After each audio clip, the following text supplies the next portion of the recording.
Mm.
Meeting.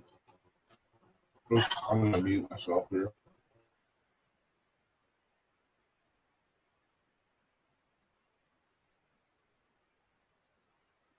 Hey, Steve, are you only here for part of the class?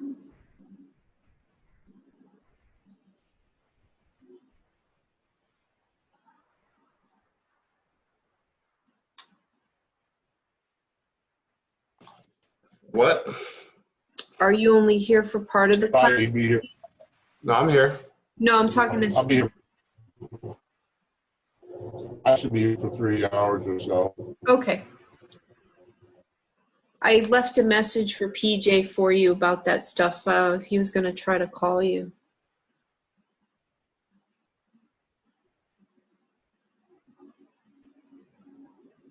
Greetings, everybody. Hi, Mark. How you doing?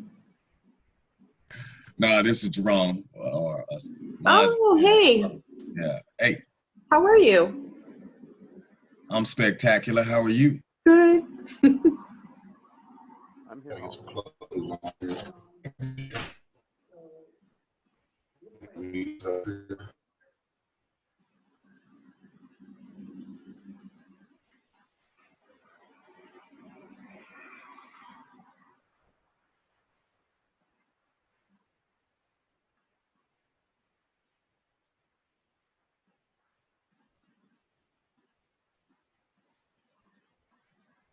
Everybody's cameras look so weird tonight. Everybody's either blue or green.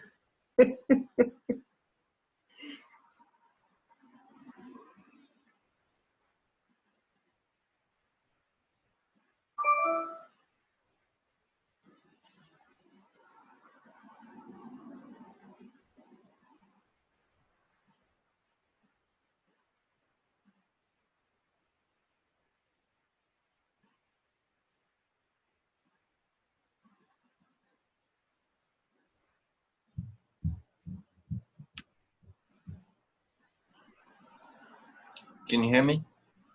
Yeah. All right. Wait a couple minutes. Basically, got done eating. Let me digest a little bit.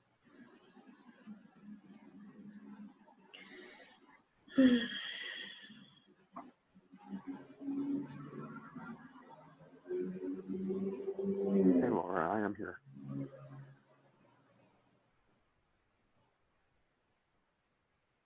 Marky Mark in the house. Really messing up your luck. So they have a Brother P.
No one's saying anything. We're about to start in 2 minutes.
All right, we can get started. All right. School's starting tomorrow for us over here. Ugh. My goddaughter started at a new school today. Her father's punishing her, so she's going to public school now. Oh my. It's a hot mess out here, let me tell you. There is nothing they teach you at that school that will put you in college. Really? It's horrible. School's horrible, but I'm not going to argue with him about it. So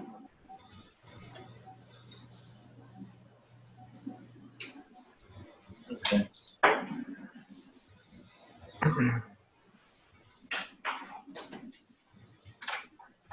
Pull up. I'm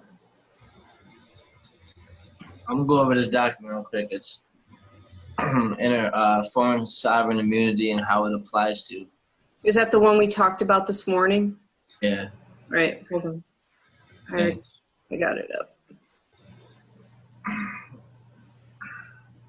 Then the discharge will be quick because it's the same thing as the foreclosure. You have to take control of over the res, the property, Yeah. which is the warranty deed and the prom note. And then in student loans, it'd be the prom note. And then probably the application. The application probably funds it. Then they get the prom note. I gotta look at it. There you go. Cool.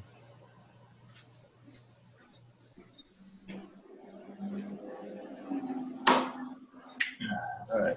Let me wet my whistle.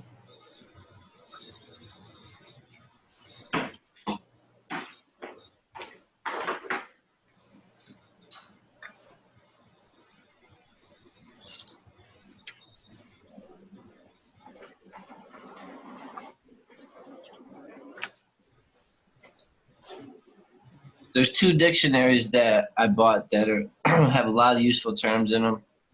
It's Barron's Business Guide's Dictionary of Banking Terms and a Dictionary of Finance and Investment Terms.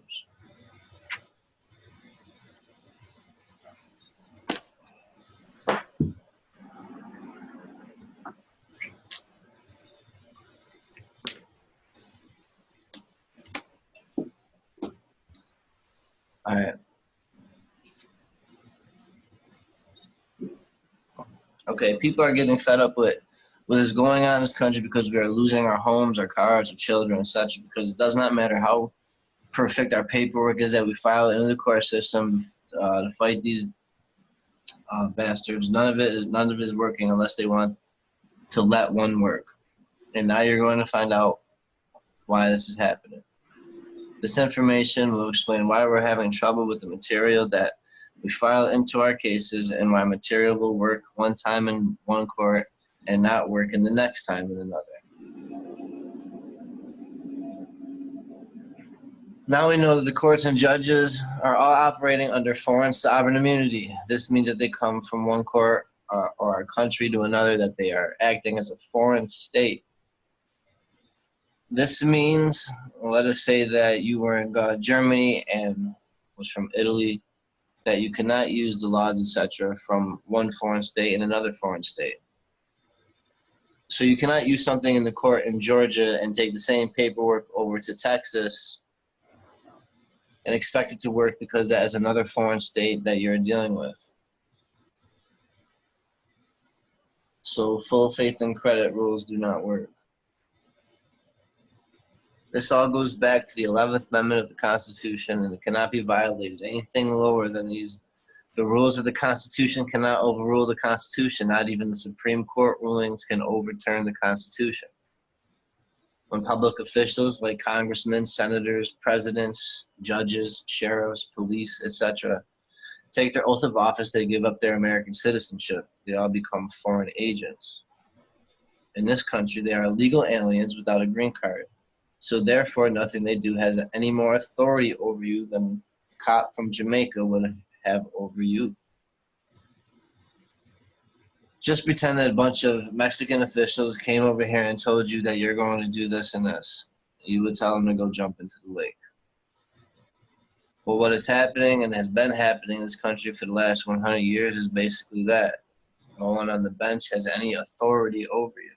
That's why they're all public trustees. That's why when you get pulled over, that traffic ticket, that case number is, you can search that on Fidelity. Yeah, I have the phone number that you guys can call. A friend of mine, Rashawn Ulam, she got the number for me. And then Mark, he knows how to work the Fidelity. Mr. Chester over there, he knows how to operate Fidelity a little bit, search QSIPs. Not that I'm trying to put any pressure on it. Yeah. All right, so And unfelt. the phone number is 1-800-343-3548.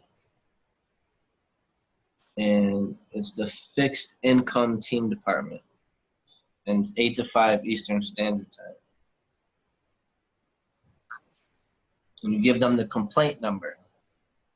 The complaint numbers, it'll carry a QSIP, and then you have municipal bonds that come attached to that. And that's how you search everything.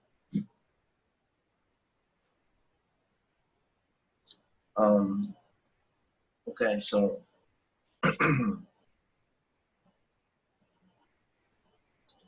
so this is one of the terms in one of the banking terms. One's called a broker deposit. It's a high value bank deposit, usually a certificate of deposit purchased from a broker acting as an agent for the depositor.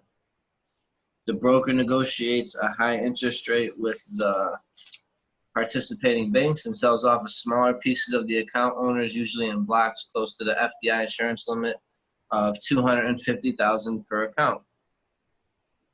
These accounts are reported on banks' records in the name of the broker rather than the account owner. For this reason, federal law bars uncapitalized banks or thrift institutions from accepting brokered deposits. So they have a bunch of terms that explain a lot of good stuff. Conduit, I mean, they got a bunch of good stuff. Anyways, go down a little bit.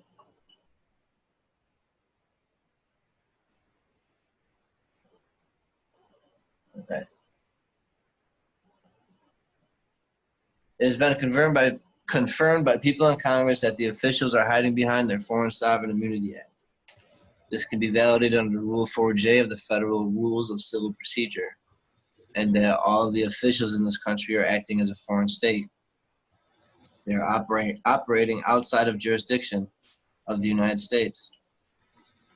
You have to file a judicial notice to challenge their jurisdiction, and then tell them if they are going to misuse our names, either in all capital letters, and if they're a corporation, or use it as a last name as a corporation, you're going to use my name as a foreigners. Okay, so your Foreign Sovereign Immunity Act, we have 100% immunity under Foreign Sovereign Immunity Act until they take us into the Department of State in Washington, D.C., by way of complaint to the Department of State and make an issue of a case and have them take away our immunity.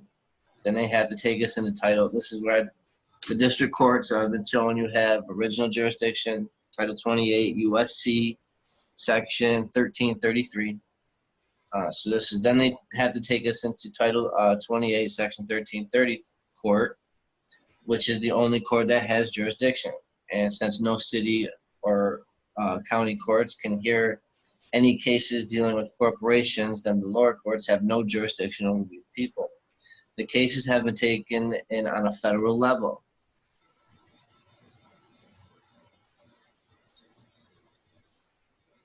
Then you have to come at us through Title 28, Section 1330, should be 1333, which is the only court that has jurisdiction over these matters.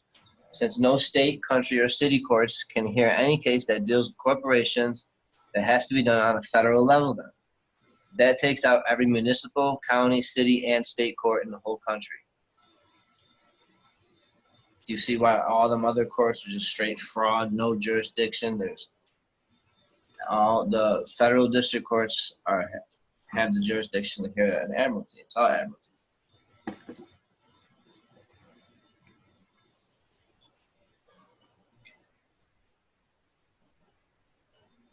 I don't know where I left off. You moved it. Okay, I got it. I'm just gonna skip. You're gonna read the. All right, then you have to come at federal level. Then it takes our corporation. All right, immunity waived from the proper. Okay, then if they're going to take you in a court case, a living, breathing man or woman, then you have to fall under the 11th Amendment. Says that any citizen of America is not subject to any foreign state. Now, didn't I just tell you earlier that the officials in courts are operating as a foreign states? Now that brings up expatriation under Statute at Large 15, which clearly separates us from them. And that's what I'm doing next. Formal renunciation, 521 annulment, or S21, I forget, it was 5 or S21. Everything is supposed to be fair and equal. The Supreme Court decisions are supposed to be the supreme rule of the land and in every court in America. And the rulings are supposed to overturn any other ruling in any of the lower courts. That is not what happens. We have discovered that the colonies were not just colonies, but the names were really named of their corporation. Though these corporations came from England and they had charters. They set up the government under that corporation. And it was the corporation who set up the governments. When we had a Revolutionary War, some of the deals that were made with England and through the treaties, it was for these corporations, the guidelines of these corporations had to stay intact. The states had to take on the name of the corporation. This is why under the Articles of the Confederation and the Constitution under Article 6, and both of these, it clearly states that the treaties are the supreme law of the land. All treaties have to be adhered to supreme law. So when they created the Treaty in Paris in 1783, and they created the Treaty of Peace, this is where they kept the corporation intact on us. That is why we have the corporation in the courtroom that we have to deal with. Hold on. Okay. In court, we're not dealing with what we think is the organic state. Now we're dealing with this corporate state that is attached to the name of the state. Powers go back to the Crown of England. Then we have discoveries at the Secretary of State's office in Delaware, which is the Delaware Trust Company. Wilmington Trust Company, the Corporation Trust Company of America, These three trust companies went to the Delaware legislation in March 1899, and they had an act put in place in Delaware, which was called the Act Providing Corporate Law. Their request to have their corporations have the same standing and characteristics as a living, breathing human people, with all the same rights and privileges and benefits as the people. These corporations could do anything a real living person could do. They made the corporation a living person, not a living person into a corporation. Can you see how confusing this can get to be? The Bar Association has gone back into the law books and has redefined what a person is. If you read in Black's Law, it says that a person is a corporation. Person is general usage, human being, example, natural person. Those by statute term may include labor organizations, partnerships, associations, corporations, legal representative, trustees in bankruptcy, or receivers. Corporation/person. A corporation is a person within the meaning of the 14th Amendment, equal protection, and due process provisions of the United States Constitution. This is where the Bar Association, Legal Association has come in, manipulated the words of the everyday language to the point that now it's a foreign language and meanings are alien to our way of thinking. We are not taught any of this in school, that the word person can have such a far-reaching, detrimental meanings. They've also created what's called the Style Manual. This is their grammar book. You can go Google this. It comes in under the government printing office. It explains everything about their grammar. Like when you have two little square brackets around a word or a letter in a document, when they are used, it tells the judge that everything from that one point, nothing but a lie. Everything in the box can't be considered. That's why when you're in court and they have a witness in a box, nothing that they say can be considered. It's in a box. That's why the jury is in a box, and anything that they say can't be considered. That's why it's all a pony show, and the lawyers are there just to get you in a default, and then take your bonds. Laurel, go on to secure creditor 2.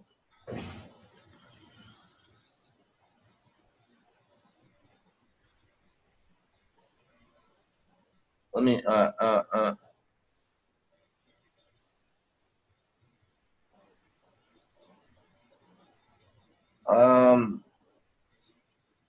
going to type in kickback rackets. I'm drawing a blank where that is. It's gotta be in there.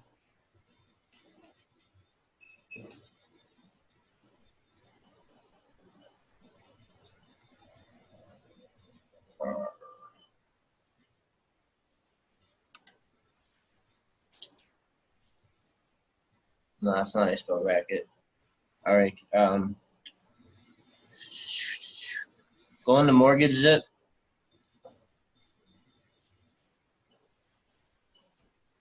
No, move back.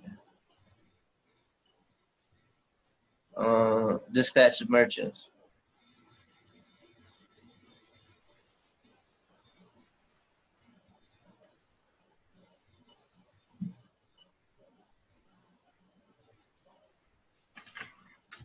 Go back. Damn. Don't tell me they took it off.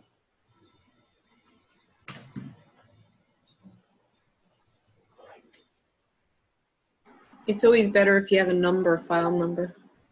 No, it's usually right here, right when you open up secure. Go to secure creditor 1 and open up stop the pirates 2.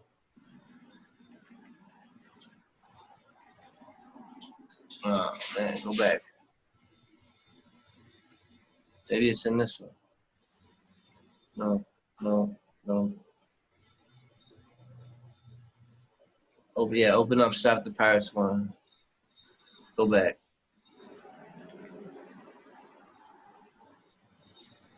Forget about it. I don't know what they did with it. I had the kickback racket somewhere where the judges all get paid from the kickbacks, Title V.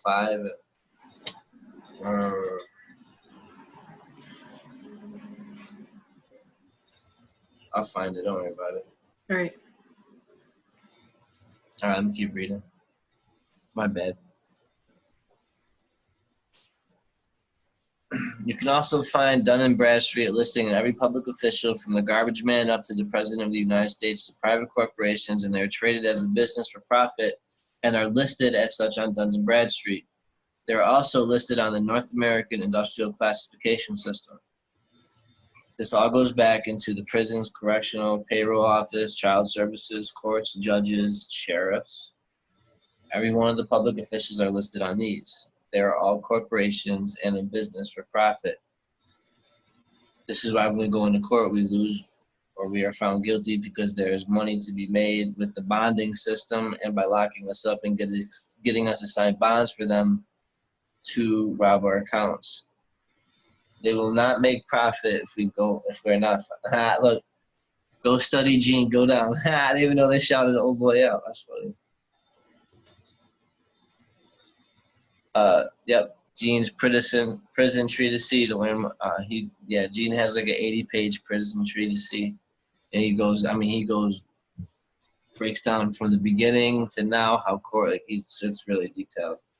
Goes into securities. Goes into a lot of stuff. Can we blow the screen up, Laurel? Is there a command plus? We'll blow it up.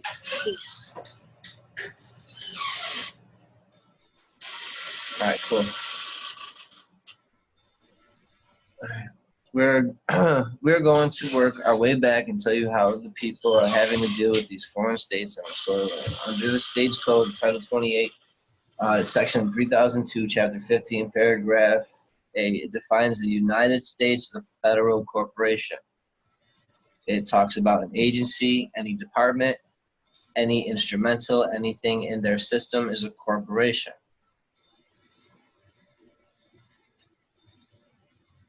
With the 1868 reconstruct, all right, go down.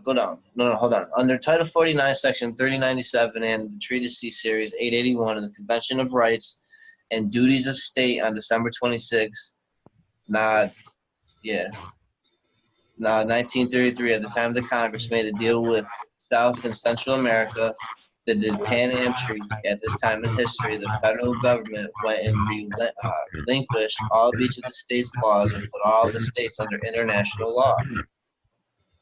Now, all of our states' laws, public offices are under international law rulership as of 1933.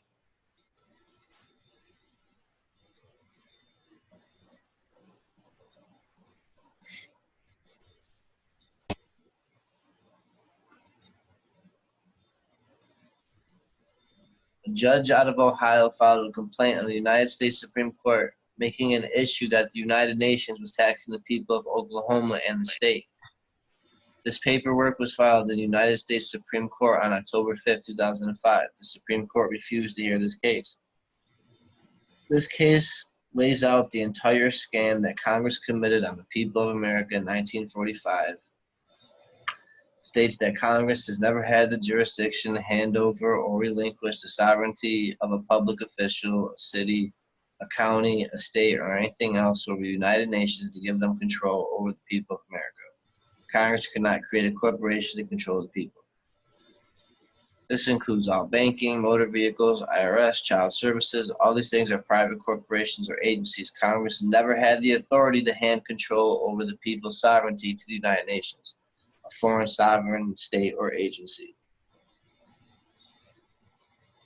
When this issue came up in Congress, the issue was supposed to go out, a state that decided on and voted by delegation from each state. This never happened. And because the states never agreed, the United Nations taking control of everything in this country is not valid what they did. The official's oath of office comes under Title 22, Codes of Federal Regulations, Section 92.12 to 92.32. The Code of Federal, the heading on the Title 22 is Foreign Relationship. Now, when you say that is downright strange that the regulations for an oath of office in this country is under foreign relationships, that is your first clue that something is not right here. Reading, you'll see the regulation gives you a step-for-step procedure for how the administrating of the oath of office and how it's supposed to be done. How it has to have 3 signatures.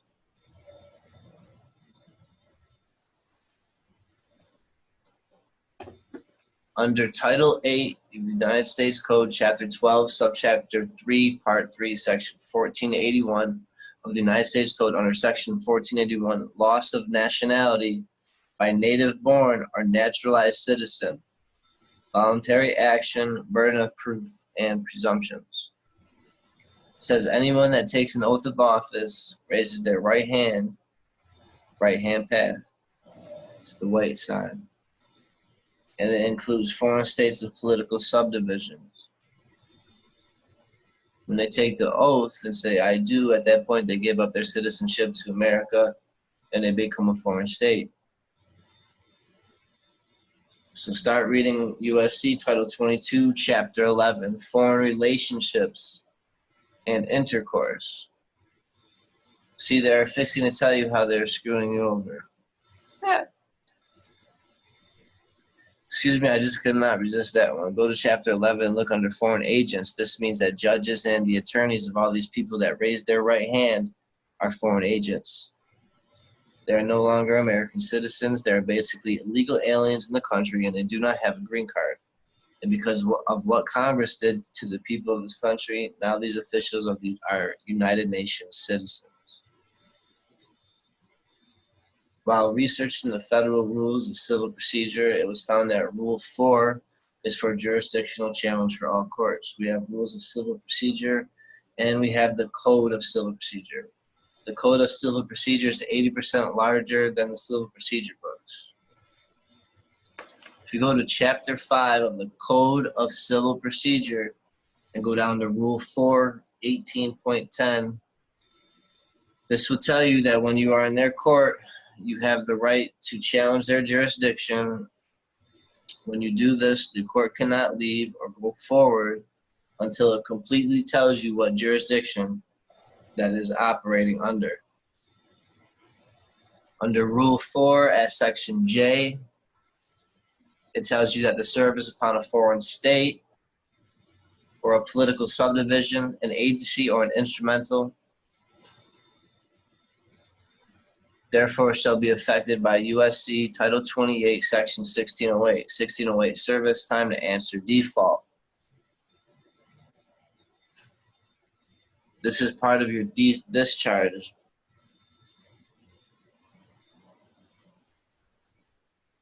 Section A, service in the courts of the United States and all states shall be made upon foreign state or political subdivision of a foreign state. They are referring to you here. Are you a foreign state? No. So down here. By delivery of a copy of the summons and complaint in accordance with any special arrangement for service between the plaintiff and the foreign state or political subdivision, they are referring to you here. You're the foreign state or political subdivision. That's what they're saying. Or 2, if no special arrangement exists, by delivery of a copy of the summons and complaint in accordance with an applicable international convention on service or judicial documents. Or 3, if service cannot be made under paragraphs 1 or 2 by sending a copy of the summons and complaint and notice of suit together with a translation of each of the into the official language of the foreign state by any form of mail requiring a signed receipt to be addressed and dispatched by the clerk of the court to the head of the Ministry of Foreign Affairs of the foreign state concerned.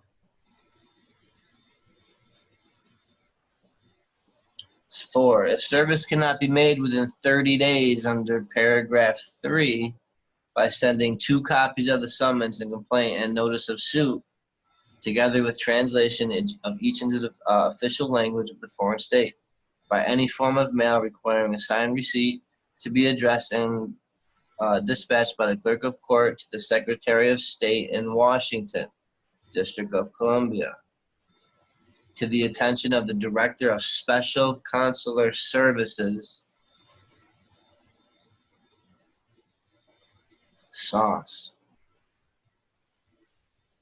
I gotta take a sip of water, hold on.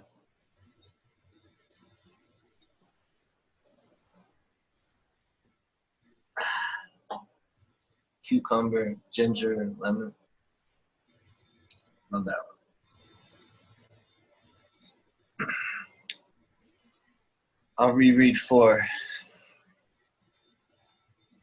If a service cannot be made within 30 days under paragraph 3 by sending 2 copies of the summons and complaint and notice of suit, together with a translation of each into the official language of a foreign state, by any form of mail requiring a signed receipt to be addressed and dispatched by the clerk of court to the Secretary of State in Washington, D.C. of District of Columbia, to the attention of the Director of the Special Consular Services, and the Secretary shall transmit one copy of the papers through diplomatic channels to the foreign state and shall send to the clerk of the court a certified copy of the diplomatic note indicating when the papers were transmitted.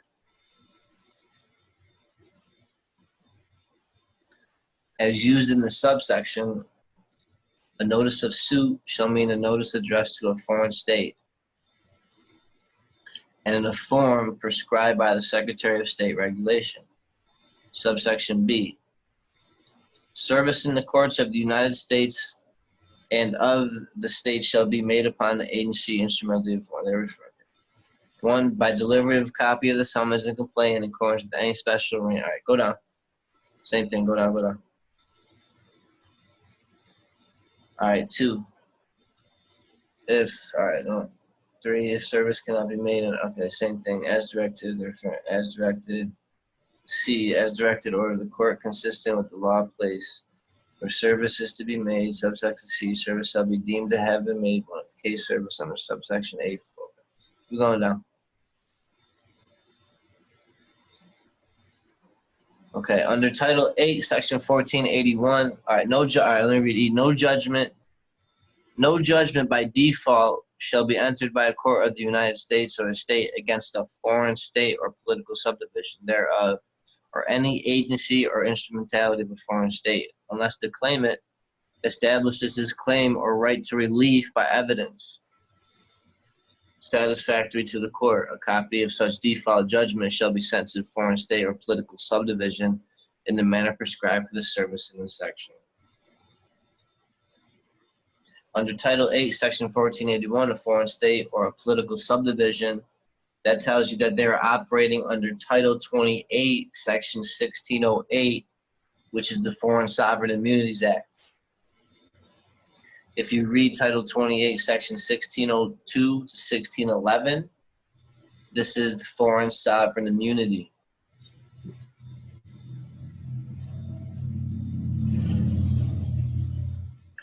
You also need to read USC Title 28, Section 1330. This is where Admiralty jurisdiction, Section 1333, about the jurisdiction that they have. You also need to read Codes of Federal Regulations, Section 93.1 and 93.2. It tells you that if you're going to file a claim against a municipality, or a claim against the municipality, against a local agency, against a local government, or any instrument of the government, you first have to notify the Department of State in Washington, D.C. in order to file a claim. Afterwards, it falls under the jurisdiction of Title 28, Section 1333, which is to go before the Federal District Court in Washington, D.C. Oh, shit.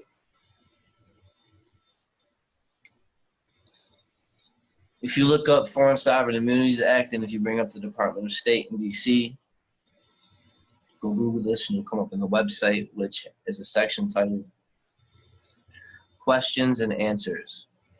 The website explains what is a foreign state, what falls under foreign sovereign immunity, etc. In 1976, when they originally created this, then they modified it in 97. Anything that is a corporation is protected by the Foreign Sovereign Immunities Act. In order for you to sue any corporation, you have to file with the Secretary of State and tell them to relinquish that corporate sovereign immunity so that you can sue them in proper court in Washington, D.C. that comes under Title 28, Section 1333 for proper jurisdiction. This means that the local courts, county, city, state courts have zero jurisdiction, because none of them operate according to the Code of Civil Procedure. When they go into court and they try to use us as a corporation, as found in the Delaware Code, it is said in order to have a corporation, it has to have a last name. This is why they've been putting the square brackets around our last name to make it disappear. But using our last name is one of the ways that they get us and hammer us. The all-capital letter name is another way that they come after us. Anytime there's a capital letter in your name, they come after you. Capital letters means money, control for them. Write your name in all lowercase letters.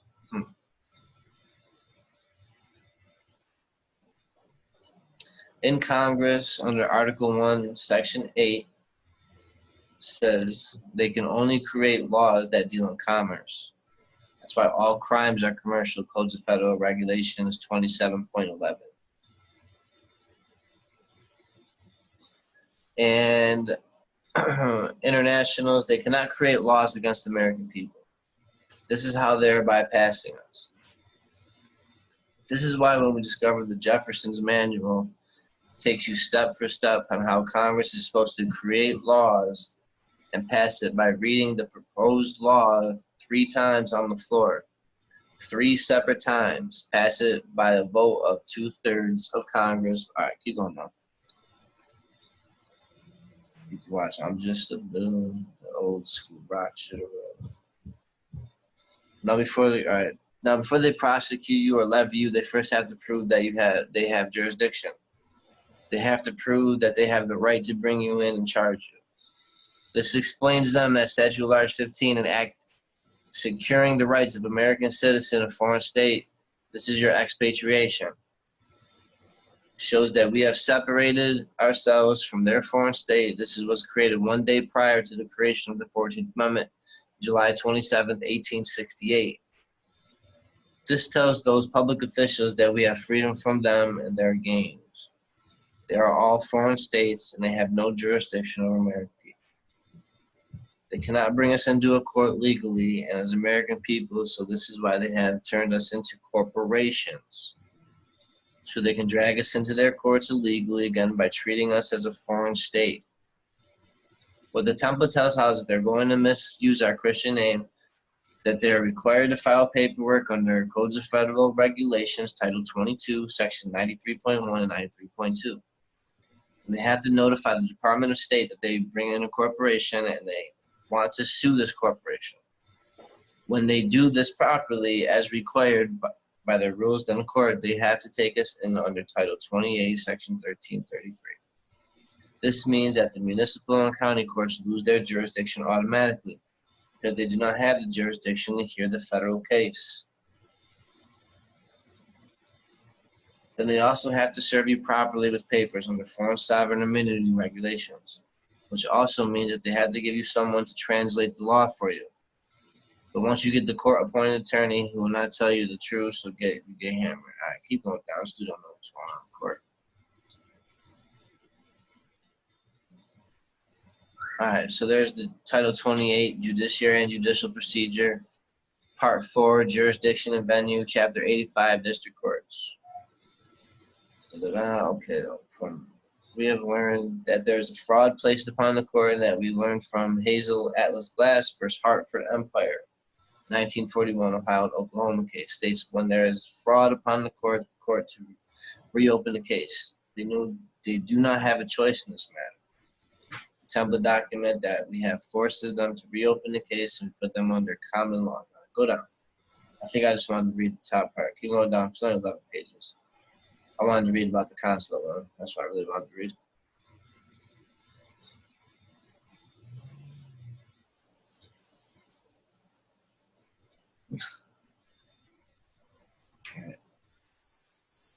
Okay. All right, it's just repeating it. All right, cool. Now we'll go to start discharging. Oh, no, let's do the 82. Let's do the private banking EIN. That should excite you. Treasury kept my negative checks. So now I'm gonna show you guys. I'll take pictures of everything.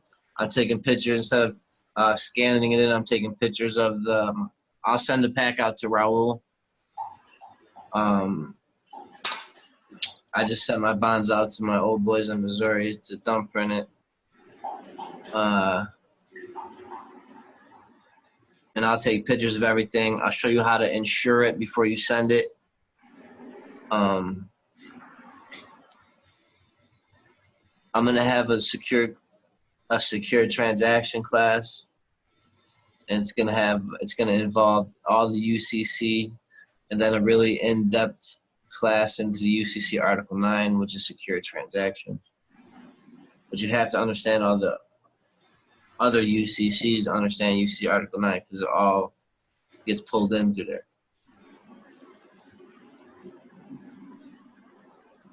All right. Laura, what time is the IRS open over there? See, I thought it was always supposed to be open till 10. Did we look that up last time and they didn't let us go through? Yeah, we can try again though. Yeah. We'll do the private bankers EIN. So going to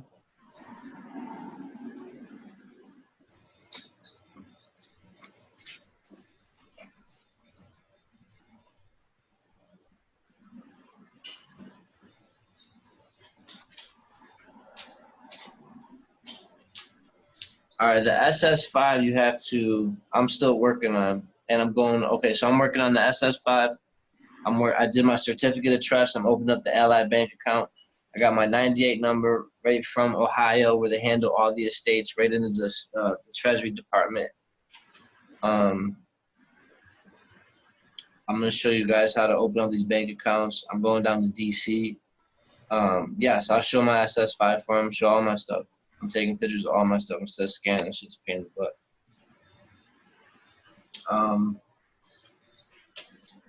So now I'm preparing my lecture for the Department of State. That's what I wanted to read because I was going through. I remember it was a good read. I remember reading it a couple months ago, so I wanted to go back into it and reread it. And then I seen that if once you want to start suing people, you gotta let the Department of State know in their foreign affairs because you're foreign to them and they're foreign to us.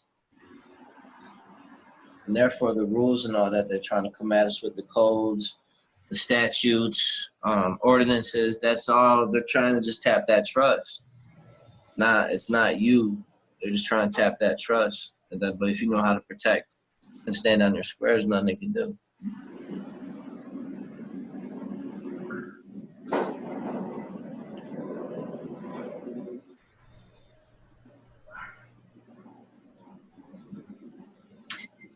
Oh, we're gonna do a land declaration too.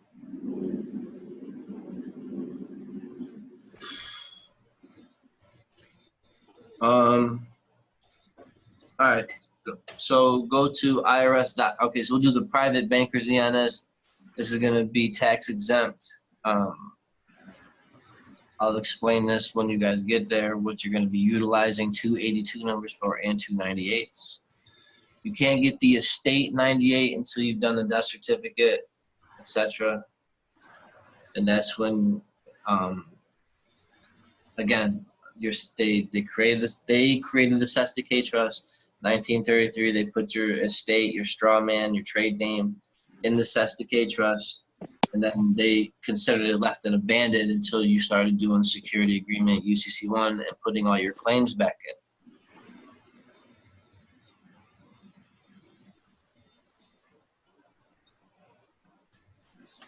Now, let me explain to you the significance of the death certificate and utilizing it in court because it's going to be something that I'm going to be utilizing.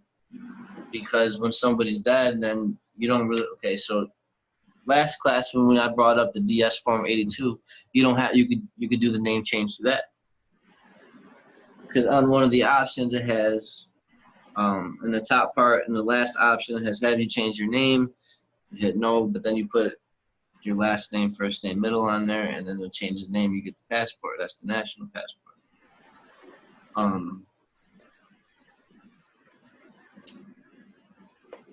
So the death certificate in court, executor duties is to settle all debts. And so if you want to get into, I'm going to have a class on the generation skipping transfer tax. Tomorrow I'm filling them out the 706, 709. The 1041, the Schedule K1. It might take me a couple of days. Going back and forth, looking up terms, looking up through the instruction manual, my notes, the class Gene did on them. So the book, Estate and Trust Administration, has generation skipping, transfer tax in it, and the Holmes F. Crouch books. Your executor duties will show you how to settle the debts, pay out the beneficiaries. I'll have a class on this. Just let me get through it. Okay, so private banking EIN. Open up the file folder. I got a list that people can follow, but it's a little backwards.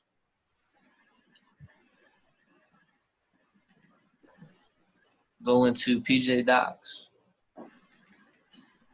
Gene's class. How to file for a banker's 82 EIN number.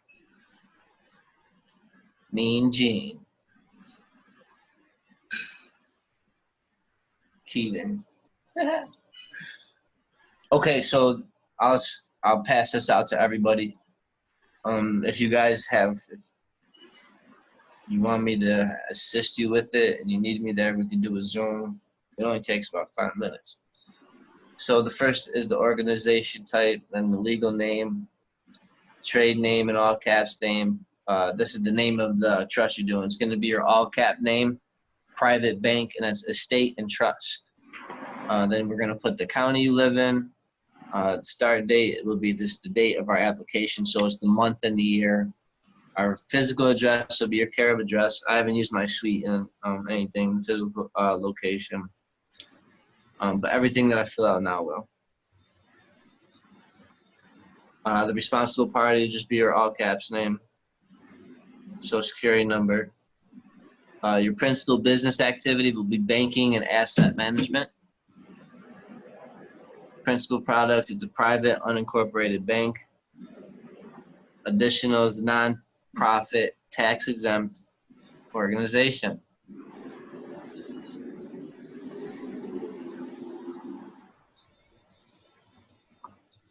Reason for applying, starting a new business. All right, PJ, what's up? some people have said that when they try to apply online, because of the coding and the way the IRS is, they get different numbers, like an 83 or... 83 and 82s are the same estate. They fall under the same code. Okay. So if you get an 83, it's just the same thing. They're probably running out of 82s. Right. But they fall under the same section. They're both estate EINs.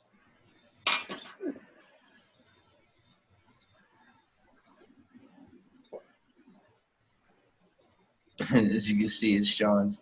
All right, go to irs.gov. And if you got, never mind. See, we should do. No, we're good. All right, begin application.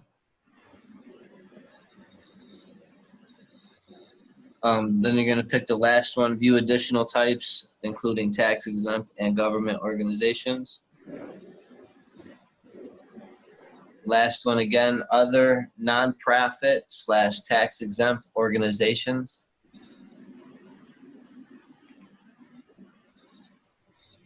Continue. 501(c).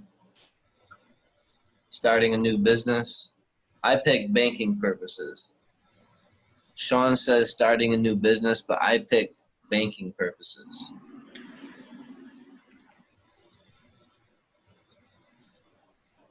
That's what I picked. But so either one will get it. Keep going. It's going to be an individual.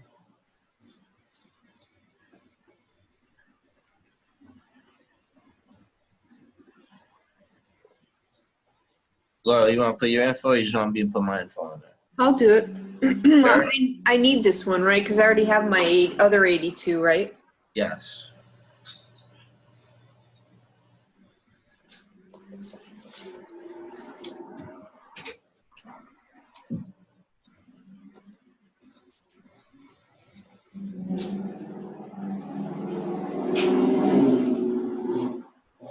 Choose one.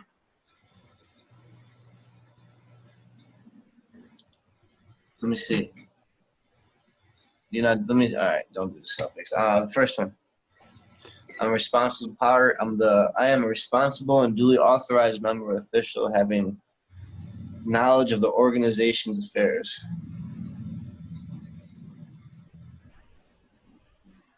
Because you about to be the CEO. Do you want my suite or home?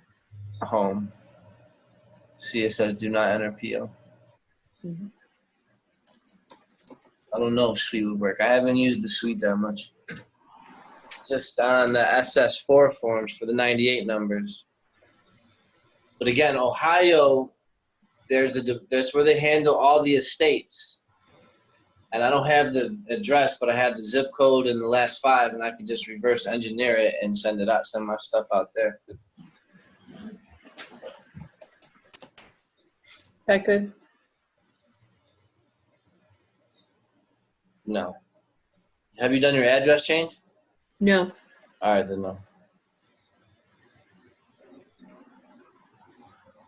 Oh.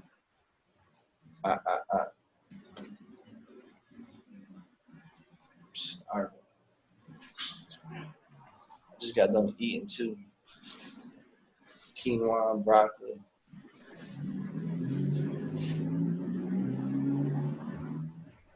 Some green tea.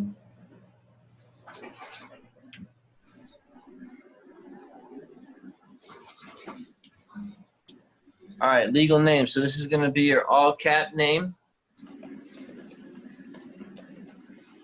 Private bank.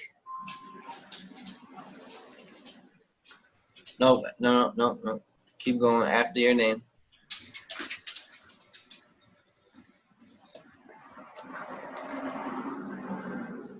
E, then the and sign, space, or it don't matter, and then T for estate and trust. Cool. Then put your all cap name.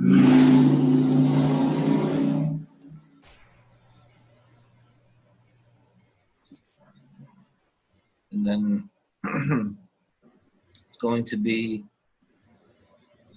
September 2018. So it would be the date that you started this would be your start date. Does Los Angeles matter? Well, what's your county? You gotta put your county. My bad. Yeah, that's right. Okay. That's your county? Yep. Los Angeles is a county and a city? Yep. I didn't know that. Mm-hmm. All right, so these are all no. Unless you manufacture alcohol and tobacco. I gamble and wager. I bet my life on it all times.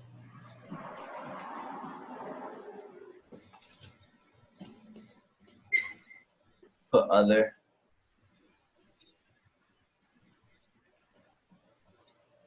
Other banking and asset management.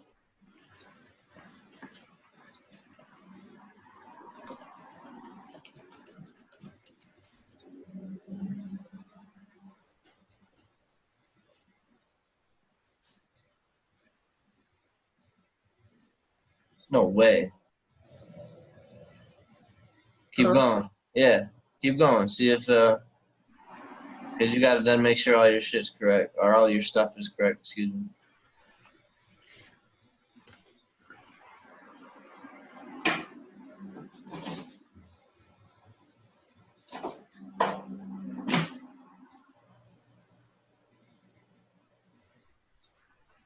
All right, submit it if it's looking good.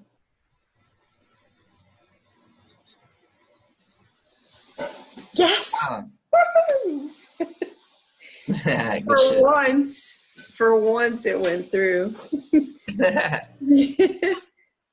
right, 1 If second. you've never filed an EIN, it'll always go through and you do it online. But if you filed before online, Nah, because we're trying to do it with Jay, and it was in regular hours, and it wouldn't let us, record it. has he requested? So whoever requests it, if they've ever applied online, they'll never give it to you again online. They'll mail it. And click here to get your confirmation letter. That way you'll get it automatically and be able to Thank download. you. Yeah, then print your 4 copies of.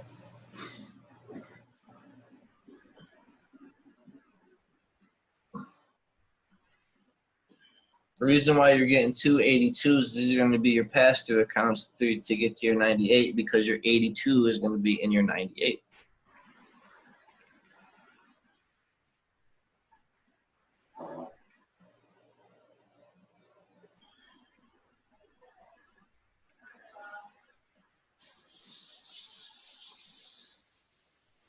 All right. So I'll save that for later.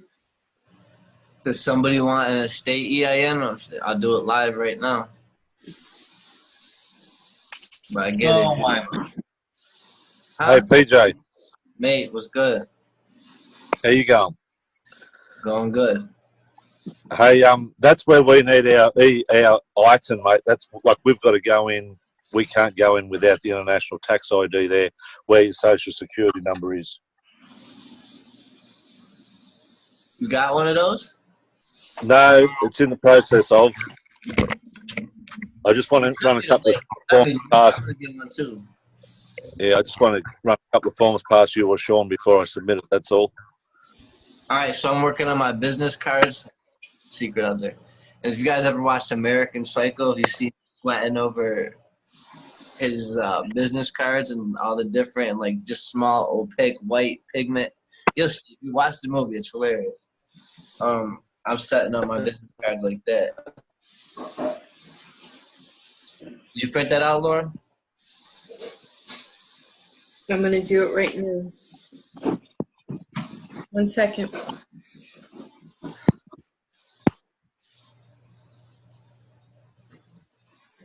Private bank. And we're all private bankers. That's in accordance to Title 31 USC Section 5312. Man, test me. Look that up. Which one? Title 31, Section 5312.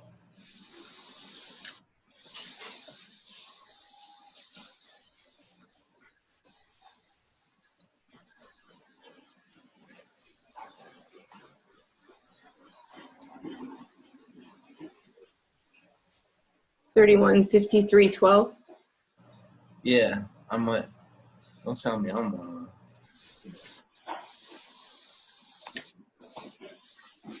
right there.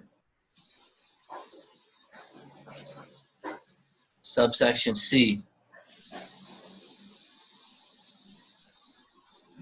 Yeah, man, I be calling them out, man.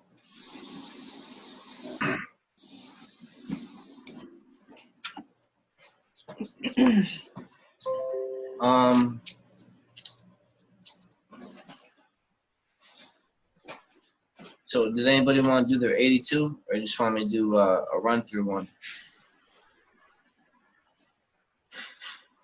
Do you need one of our 9-8s to do it? No. Okay. No, because this is going to be attached to your social.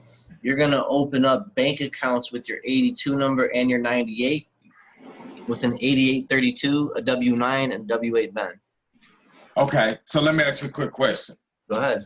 Now, normally to avoid me having to do the 8832, when I go in through here, you know, where it's talking about the responsible party, Yep. I just list that as my 9-8 number. Okay. What do you think about that? I think that's awesome Okay. because that makes it 4 and 2. Well, I'll go ahead and be the jump off program, the second one, since Laura was the first one. I ain't gonna leave you hanging out there. Cool. All right, cool. Thank you. Mm-hmm. Do you want me to share screen? If you can, yeah, that's awesome. All right, let me. Laurel, can you unshare so he could share? The king is back. All right. So what tax ID number for what type of entity, or There he is, man. I was wondering when he was popping in. again, what type of entity is being established? This is the estate EIN. The last one was an estate number, but it's a foreign tax exempt, non-for-profit estate and trust. I thought that was that was a bank one, right? You got the banking EIN. Yeah, it's the one you set up. It's the one I got from you. So this one here is going to be This is the 82. The domestic, Yes. 82. The domestic. This is the domestic estate tax ID number. Yes. Okay, because 82 doesn't mean anything. Okay, thank you. 82s are estates. Yeah, Yes. but there's 83. foreign estates and there's domestic estates. Right, the foreign estates are the 98s. Right. But is that what we're doing now, or are we doing a domestic? I'm doing the domestic 82. No, we're doing a domestic estate EIN. Yes, we're doing a domestic estate EIN for the Okay, congregation. Yes. now I know where. Thanks. Okay. We're doing a domestic estate EIN for Yes. banking, right? No. You're gonna do your estate EIN. You're gonna need two 82s, but here, this is gonna be a different 82. This is gonna be for your estate because you're gonna liquidate your straw man, and now you're just gonna run your estate. That's gonna be your full-time job is administrating your estate. Preacher on preacher. Where do I need to be at? Say no. Okay. Go to employer ID number EIN.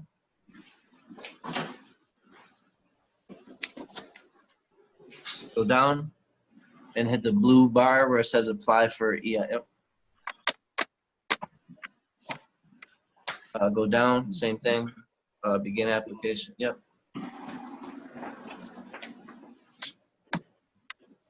What? Nah, see? Sugar honey iced tea. Let's try that again. Let's be on it. Up a new browser. Hold on.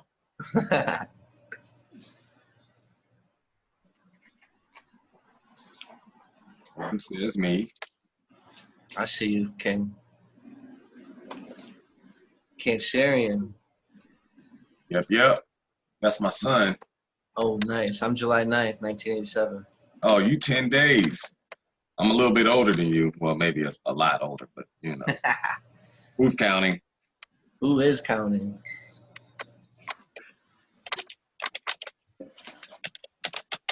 Oh, yeah, they might have just shut down. Because I think they stopped at 10. Huh? I thought they were open up 10 Eastern. That's supposed to be, I don't know. It's 7 Yeah. o'clock. It's 10 o'clock. Yeah.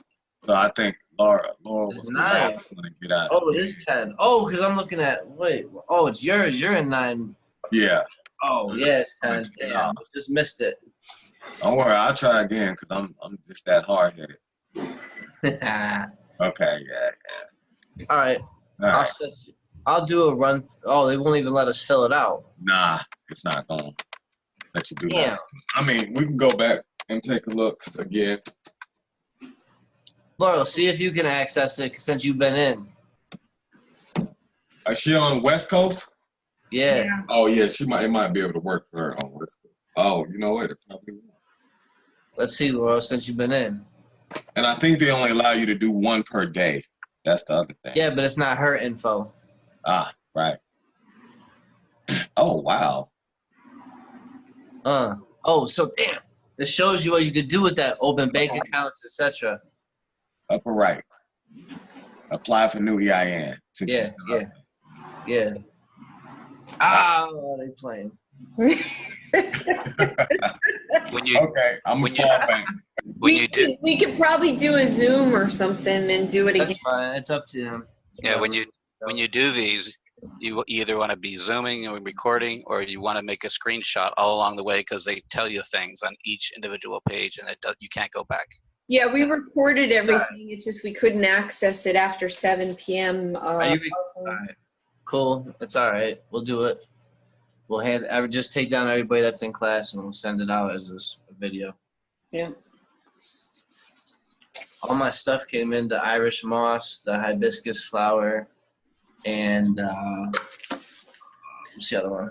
Good Drawing the blank. the stuff Jay talked about. Yeah, for the surreal drink. Yep. I bet you King knows about it. The surreal drink, SORREAL. Yep. The hibiscus, I bet you King knows about it. I swear, right? L. Am I saying that right? How you say that, Ray L? The A one. Okay, you're not paying attention. Yeah, I was muted. It's Oceru, but most people say a SAR. All right, That's what JCL calls me as a SAR. So I can call you a SAR. That's easier for me to say. yeah, you can call me that. King. All right. Now to the discharge. Grab my book. I got to step away for a couple seconds, but I'll be right back. So if you need to call me, I'll chime in when I get back. Thanks, King. PJ, I've got your documents ready to go, your updated ones. I just need that picture. Do you want me to close these until you let me have a picture? Or? Yeah, I'm going to get a haircut tomorrow. I was too busy today. I'm just waiting for my haircut, and I'll send you all that. And I got stuff to add to all that stuff. I have stuff on my computer that I did. Oh, so I got the Irish moss, and I got the bladder rack.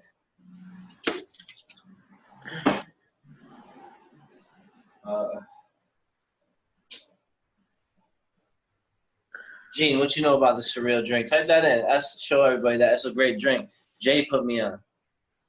JJ, I don't know where he is today. He's supposed to be here. He's on his way home from work. My man. Yeah, you know. Everybody needs to make this drink. Order all your products from Star West Botanicals. Again, it's cinnamon sticks. It's the hibiscus flower, Irish moss, and bladder rack. BLADDERWRAK. And when Jake is on, I'm gonna have him talk about it because he's G with it. All right, let's get to the discharge. We're gonna go over the private administrative procedure again. We're gonna go over the same thing with the foreclosure. I'm gonna get my website going. If anybody has tips and stuff that I should have on the website, I'm not really good with that stuff. Jay is throwing me a favor and is going to help me build the website. I'm honored. But I'm not good at stuff like that and computer coding. I didn't get into that stuff yet. I got books on it, but I didn't get into it yet.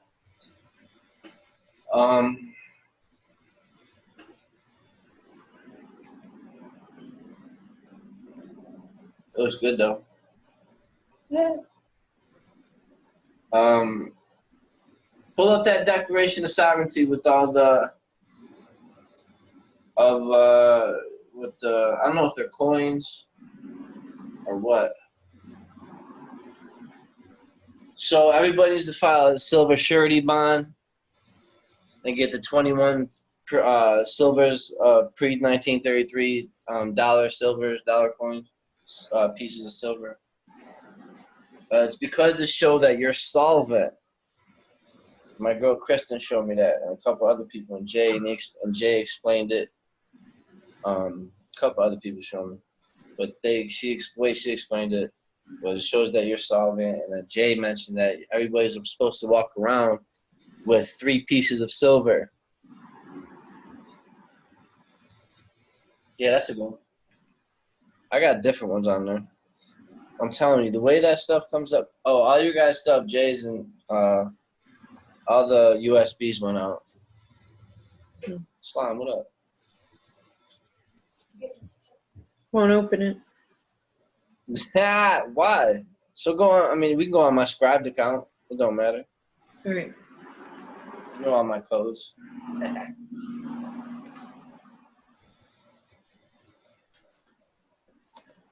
So discharging debt. I'll go over the list. Me and Laura have been putting a list together. I'm putting all the companies that you're going to contact. I'm going to put this new one up with the foreign consulate one. Everybody, Human Health Services Department, DOJ form. Sean knows about DOJ Form 206. Registering your vessel.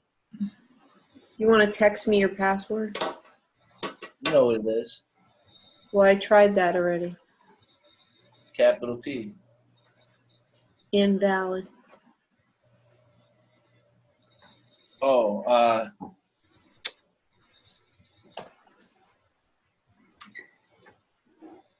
damn.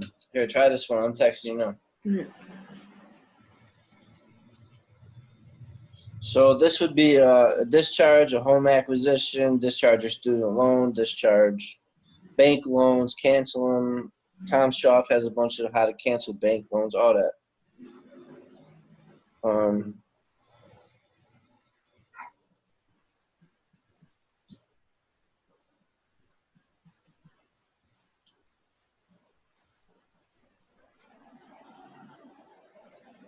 right, I sent it.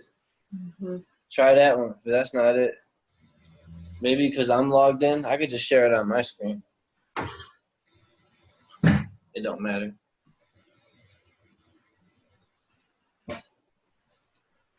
It's probably because I'm logged in, huh? Yeah. All right, let me go over. I got something that I sent to Kristen, and this is a nice document that I've been reverse engineering. You done sharing? I can share? Yeah, go ahead. Okay, cool. I'm sharing. Yep. Who's laughing at me? Gene? Or you? Me. Of course. Either you or Gene. Someone's one of you two always laughing at me. Yep. All right, so this is an affidavit of fact. This is dealing with the IRS.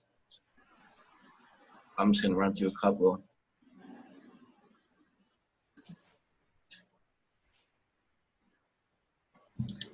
AFI and security response from the Congress of the United States House of Representatives, blah, blah, blah, data. That's Share part it. you. What? Share it. I did. Ain't sharing. I just said it's a sharing. Yep. Oh, There we go. good. Good. Show you the top part. See how they get down.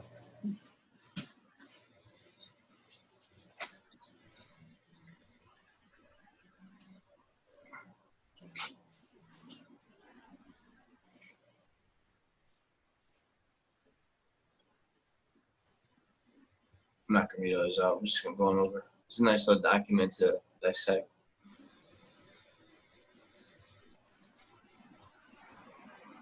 All right, let's see. Silver surety bond. Silver surety bond.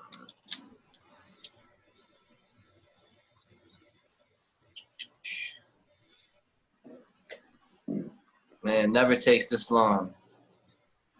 It's the Zoom. It slows down your computer. All right, this is the one that I wouldn't let open, right? So the Kenny one.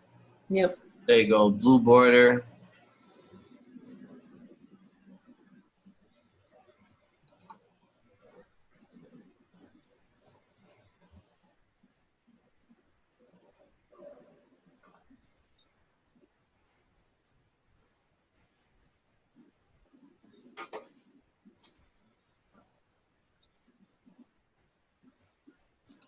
Here's the generic one.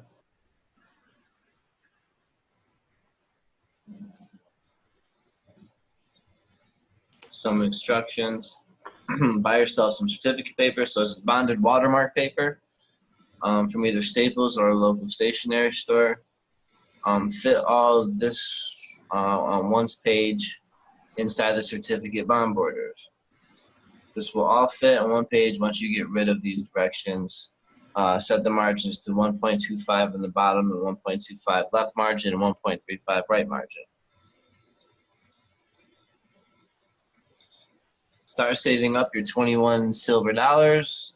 Face value can be dimes, quarters, dollars. No, just go to the bank and get your silver dollars. Right now, this is in the neighborhood of $300. You will need to take this to show your notary at the time that you signing. You never need to forfeit your silver once the debt will actually be paid off with your unlimited exemption on file with the IRS, U.S. Treasury. Remember that 21 silver coins trumps all of the credit fiat money. So that means 1 cent of real money, 1 cent of gold, 1 cent of silver discharges $1 million in their fictional world. Canadian maple leaves. Yeah, that's for Canada. Where do you see that though? I have those. So. Oh, you got it? I thought you was reading them. Where the hell are you reading that shit? All right. No, I was just wondering. I'll put mine up. I just did my silver surety bond. I'm going to buy the silver. Now that I understand it and why and how to utilize it, you can use it as write insurance off of it. You can attach a lot of stuff to it. Sign it. insurance if you get into a car accident. Okay. Do we have to be secured party credited to do this part? No. I got silver right now. So I could just take that. I could take this to. Send me some. I will. You No, want me? I'll go get some. I'm sure if I ask my dad, he's probably got a bunch.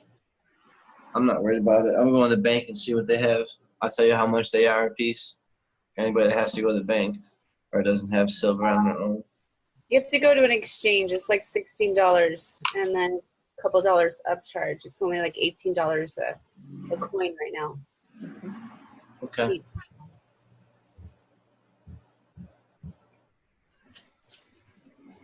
All right, go down. Yeah, go down. Oh. Smoke too much, my bad. All right.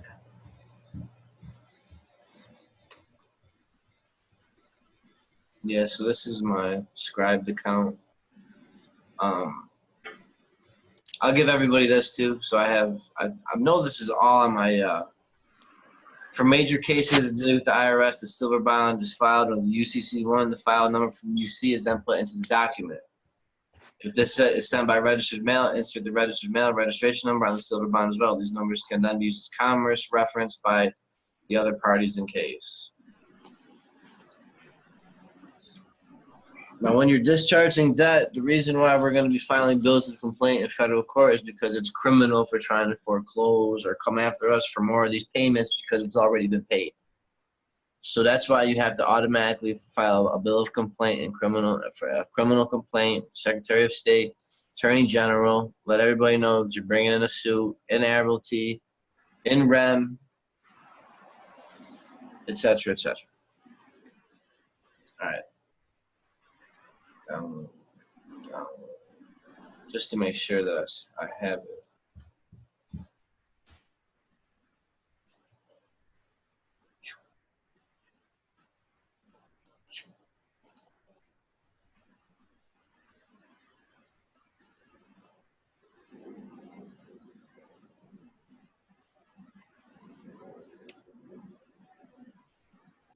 There's the affidavit of a notarized. So this is when I first got into this stuff and I got onto this scribed account, and they just had, I would go into these recommendeds or related titles, and this is, I just downloaded everything, and then I compare everything, and then I take what really works and then what I can stand behind, and then I can start creating my own stuff and adding and taking away. Don't forget the cert of trust. Can't hear you. Speak up. I'm saying don't forget the certificate of trust. Hold on, let me turn this shit up. Hold up. There. Well, text Jay. Ask him how long you're gonna be till you get home. All right. And say that again, Mark. Now I can hear you. I had the AC run. It's hot up. It's muggy up there. Certificate of trust. Don't forget about it. Oh, certificate of trust? Yeah. Yeah, I haven't sent mine in. I haven't got it notarized yet. I was gonna send it. I'm gonna have a lot of stuff notarized tomorrow. Okay. But I can pull it up. Kristen sent me hers. I got one from Trust and Estate. Estate and Trust Administration for Dummies. They have a certificate of trust in there. And look, here's Christian. This affidavit of silver surety. This is Christian Walters as a witness. So this is one of his boys for a silver surety bond affidavit. Keep going down. Let me see. I don't know if they have anything in here for a certificate. Trust.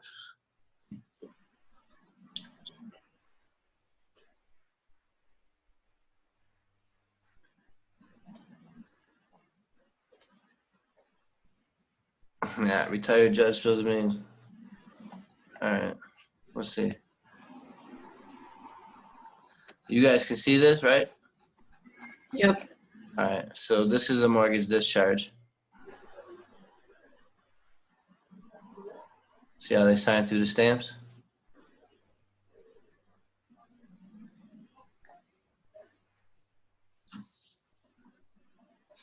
I accept your charge. All right, so always the first part of everything, always the first move is 1099A for discharge. This is step one. Laurel, write this down. Yep. We'll do these steps for discharge, foreclosures. It's all the same. Your first step is to report the transaction on a 1099A, which acquires what they considered you left abandoned. The most important thing to do, you can 1099A the case, go on Fidelity. You can find your QSIPs, call them, speak to a broker, see what the QSIPs are being traded on. Mark looked up his stuff. He has 62,000 municipal bonds being traded on his name that he can go in there and claim. I'm talking about a retirement party.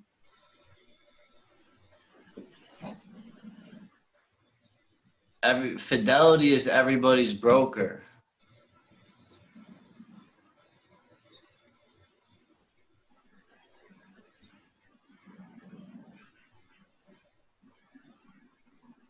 I accept your charges for value and consideration. Okay, so we're filling out 1099A.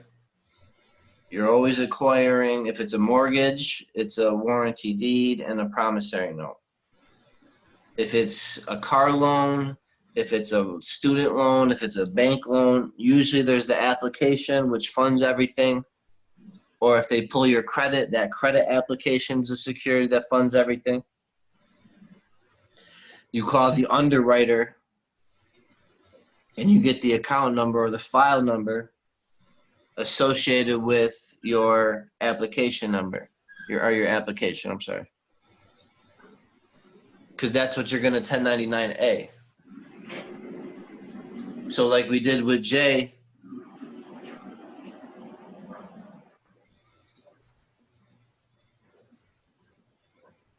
we 1099A his warranty deed, we 1099A his prom note. So we acquired our securities that the bank owes us performance on, that the loan servicer or loan company or bank or whatever, they owe you performance.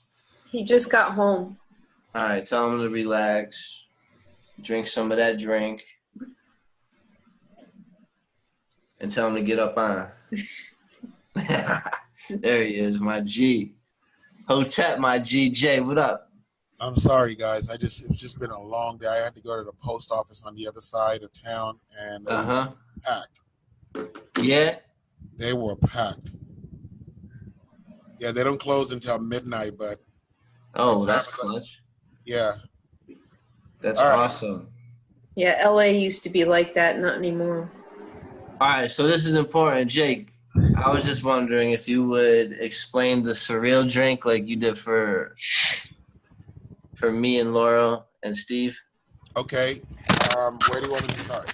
All right, so I told everybody that you put me on, and I was going to have you explain it, but I told them that I have the cinnamon sticks, I got the hibiscus flower, I got Irish moss, and I got the bladder rack.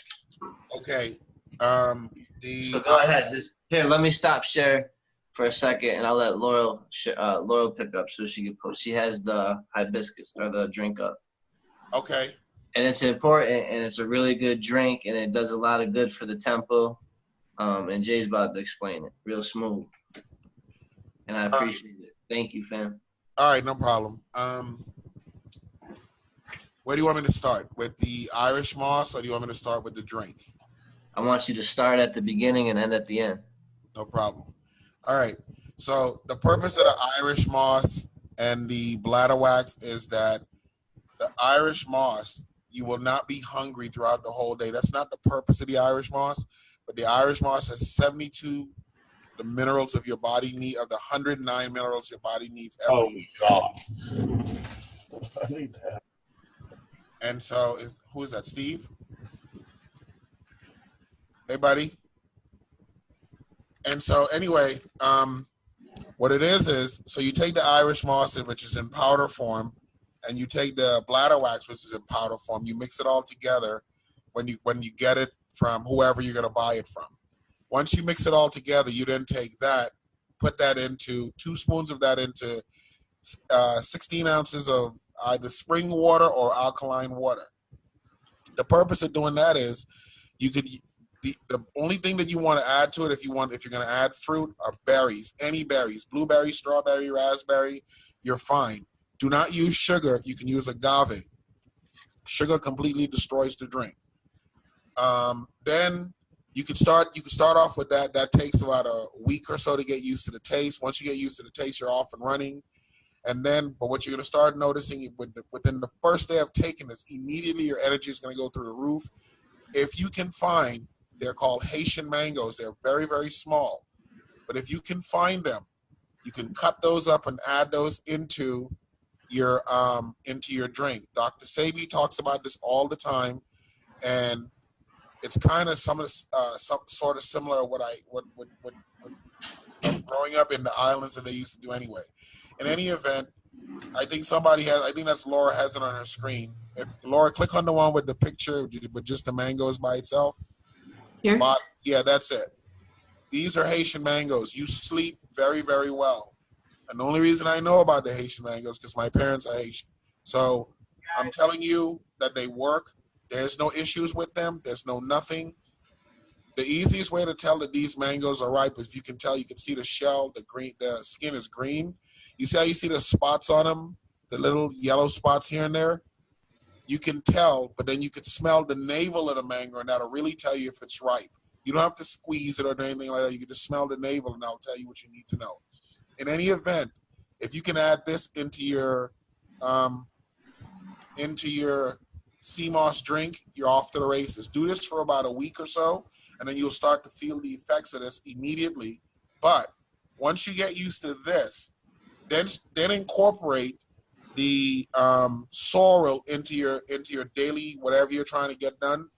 But just take your time with the sorrel, because the sorrel, I'm saying this, I'm going to say this, but at the same time that I'm saying this with caution. Do not take the sorrel and go crazy over it, because it does make you horny. I'm just telling you off the top, so you can't. So no one can say I didn't tell them the disclaimer, but it will have your ass peeing up a storm. That's number one. And number two, yes, it will make you horny. Now, with the sorrel will lower your high blood pressure immediately. So if you're drinking the sorrel throughout the day, you're going to notice you're not as quickly to go to anger as you normally would if you're that type of person. You're also going to know if you're the type of man or woman, use the word person. But anyway, the point is you're going to start noticing the effects of the sorrel. So what you want to add to the sorrel, you can add the cinnamon sticks if you choose to. You don't have to. You only need one, and 1.5 gallons of water is a lot. So you want only either alkaline water or spring water.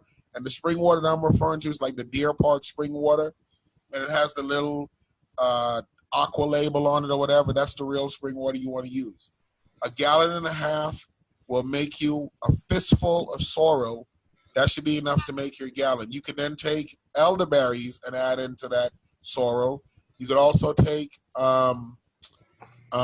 elderberries. They look like granular pellets. Laura, can you see if you can pull that up? Just type in elderberries, and it looks like little pellets. You can buy elderberries at any health food store. In the in the where? In a pill form, and you could just open it up and put it in. No, that's not the same stuff. The elderberry you're talking about, Gene, that's the extract. You don't want the extract. You want the ones that look like pebbles. The extract. Let me tell you what they're doing with the extract, so you know. What they do is they'll boil the elderberry. My man. They'll boil the elderberry, and then they'll add shit to the extract, and then they'll make it, and they'll take capsules and put in it. And then the easiest way to test what I'm telling you, okay, see how it says elderberry dried on the bottom? Click on that right there. See how it says wild crab? See on the bottom? Here? Yeah, that one. Any one of those, that's it. That's what they look like. If the bag that you're looking for, Gene, it looks like a silver bag almost. And if you want to, Gene, grab some of these and then grab the extract, the one that you're talking about in the little pill. and try them in two separate days, and you'll see the difference of what I'm referring to when I say the extract. But the idea here is if you take this elderberry and boil it by itself with the same 1.5 gallons of water in a pot, and you boil the same sorrel with the same 1.5 gallons of water, and you mix these together, let it sit out for about a day or so, and then you could take it and put it in the refrigerator and drink it as a regular drink. You'll feel it immediately. So and then you're gonna notice, especially with the elderberry, your eyes. You're gonna start like taking stuff out of your eyes. That's the stuff that's coming out of your eyes. It's how can I explain this? It's mucus coming out of your eyes. That stuff that's in the morning, it'll come out even more because your body is trying to purify itself. So it's gonna start coming out in all different places, through your pee-pee, through your poop, through your eyes, every which way possible. That's what the elderberry is gonna do. Yeah. So I don't want to overwhelm anybody. That's kind of the best way I can tell you, is to get you started. Once you get started on that, you'll know immediately what you're doing because you'll start to feel it. That's the best way I can explain it. And then once you get into that, then I'll introduce you to the iron and all the other stuff that you can do that's all natural, like the sarsaparilla and the Have your own. You should have your own like call. I'll be on it because I love all this. Here we go. See, you said, Gene, come back on for a second because Pito, let me tell you it's funny you said that. Pito said that. He didn't say it about you, but Pito said that. And I was like, it's not that I don't want to. Right now, it's like with all this stuff going on, it's off. With all this stuff going on right now, I'm just trying to get it all settled down. And Just then paperwork upon paperwork upon paperwork. Yes. It's all right, though. So, Thank you for sharing. We in the home stretch. That's right. But yeah, Jay's got the wisdom. His third eye is wide open. so Keep that's- going, Jay. Keep going, Jay. I try to cut you off. So to kind of answer a lot of things, so if you kind of go at it like this, instead of buying lemon, buy limes with pits in it. It's very easy to find them. The limes that have pits in it, they're very small. When you cut them, if you're not sure how to get all the juice out of the lime, roll it under your foot. I know it sounds disgusting to a lot of people. They don't understand what that means, but roll it under your foot, under the ball of your foot. Don't press down to put all your weight on it, and they'll put all the juice in the middle. Rinse it off before you cut it, and then squeeze all the lime out of it, or peel it like you would peel an orange and throw it in the blender. Or if you want, take out the pits first and then throw it in the blender. Try the elderberry by itself with the limes together. I promise you, you will never have another drink after drinking that. Period. Oh. Okay, Jay, but limes don't have pits. They have little seeds. I mean, is this a special lime? No. Well, I say pits, but I'm really referring to seeds, Gene. I'm sorry. Oh. Okay. So yeah, that's what I'm referring to. Because they have the ones that don't have anything in them at all, no seeds at all. Mm-hmm. That's not the one you want. Those are man-made, probably. Yes, exactly. Yeah. Jay, you know anything about the black seed oil? Yes, I do. I was going to tell you about that. All right, so go ahead, talk I about have it. that stuff in the house. It's I great. tell you what, since y'all want to take it there, if you give me like 60 seconds, let me run downstairs in the basement and grab the herbs, and I'll show you what they look like. Go ahead. Awesome. Okay, I'll be right back. I got some Yeah, black. health is the most important. If you don't have your health, you don't have nothing, because you can't take none of this shit with you. Remember that. That's right. I'll be right back. Go ahead. Love it. I love it. I love this conversation. All right, so we're gonna go. I'll just go over the first part. The 1099A. I'm just gonna show you what this dude did for a discharge. Boom. There's his acceptance on the payoff amount. All right, I'm gonna stop sharing. Oh, I'm talking like I still have my screen up. Go My ahead. bad. Yeah, I can share now. Yep.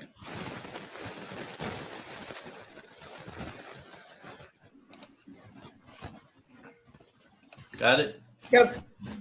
Is that big enough for you, Gene? Yeah.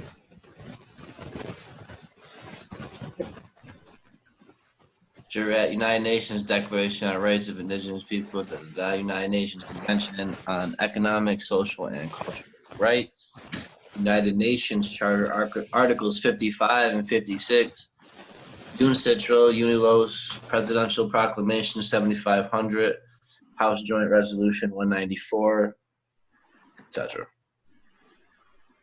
So they accepted for value. Bring it back a little bit so you guys can see it. Their statement. There's their loan number. This is the loan number that you'll 1099A when they ask for the account number and the amount. This is what you'll be registering on the UCC1, assigning it, giving it value. This is all part of UCC Article 9. I think this is just a certified copy of House Joint Resolution 192. That's a certified copy. And that's all they did. So this one definitely didn't work for them, but I'm just showing you how other people used it. But see, back then, I think that they used to get away with stuff like that, like gene stuff and the bills of exchange. Like in 1990, that shit was going through no problem.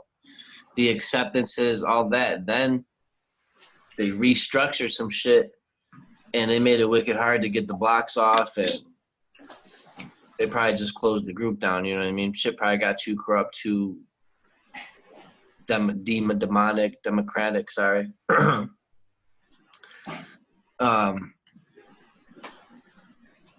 You guys can still see my screen? Yep. Okay. So this is a quick little read. This is remedy for the people accepting gifts. Gift return and all obligations of the government to reduce the public debt. To provide the people of the United States with an opportunity to make gifts to the United States government to use to reduce the public debt. So when you're going to claim your $11 million a year, first of all, you're going to have to expatriate. You're going to have to renounce your foreign. You can't be a banker or sit on a bank board as a U.S. citizen. You're going to have to do a formal renunciation. You're going to have to expatriate, etc. I'll walk you guys through it. I'm going through it now. I'm about to send out my letters to the mayor and send out the letter's already out. But I'm sending one to the Foreign Relations Department, and I have a DC address. I don't know what I did with it. Hold on. Right here. Yes. It is the Internal Revenue. Hold on. No. You're not. No. Okay. U.S. Citizenship and Immigration Services at 111 Massachusetts Avenue, Northwest Headquarters Building, Washington, D.C., 20529. And they have a website that you can go up to is www.U, S as in Sam, C as in cat, I as in igloo, S as in Sam.gov. And then, yeah, that's the address. That's the foreign one. I'm going to send my letter to there. Write it out tomorrow. But so, again, so this is claiming your unified tax credits. You're sending them a gift to reduce the public debt, and then you're claiming it all back. This is what all the big boys do. They donate and make back. That's why if you go to church, they ask for a donation. They come around with that basket. It's a donation.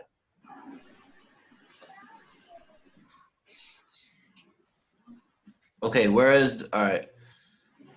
Title 31 USC Section 3113. This is your accepting gifts.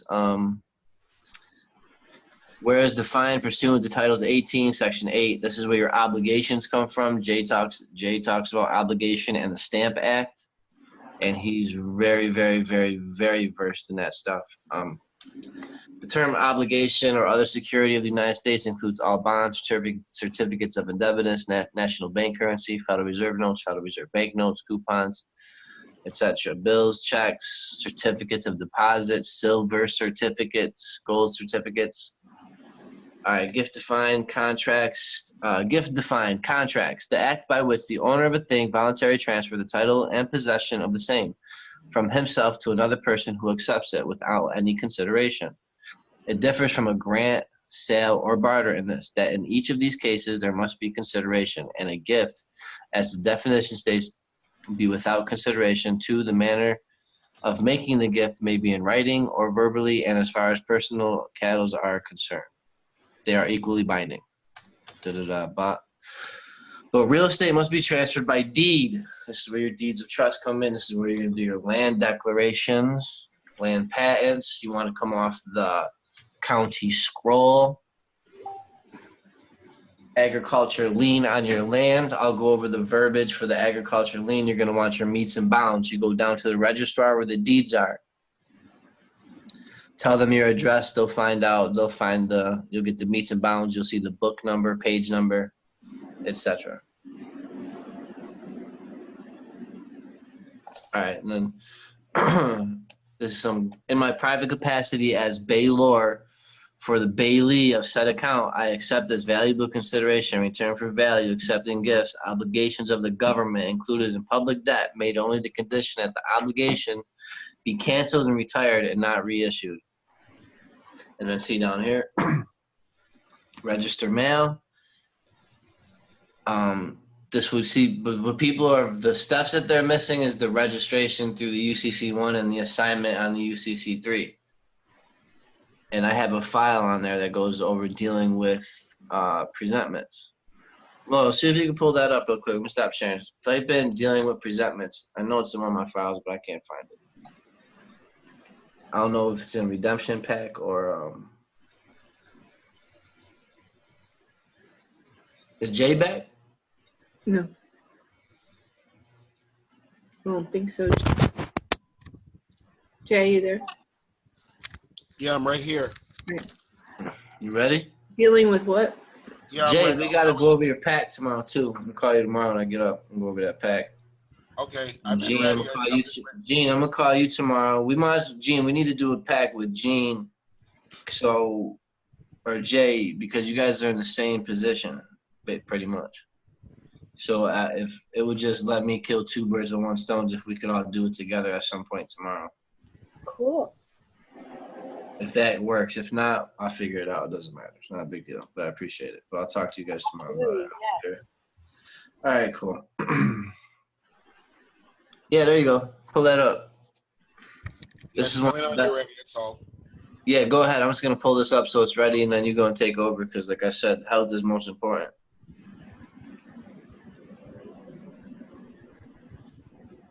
All right, do we have to share? You got to share your screen? Me? Or, yeah, or what do you got to do? No, I'll just turn my camera on, that's all.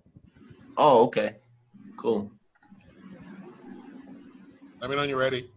Go ahead. Yeah, I don't know how to do all the rest of the stuff, so if you guys switch to his camera, I don't know how to do any of that stuff.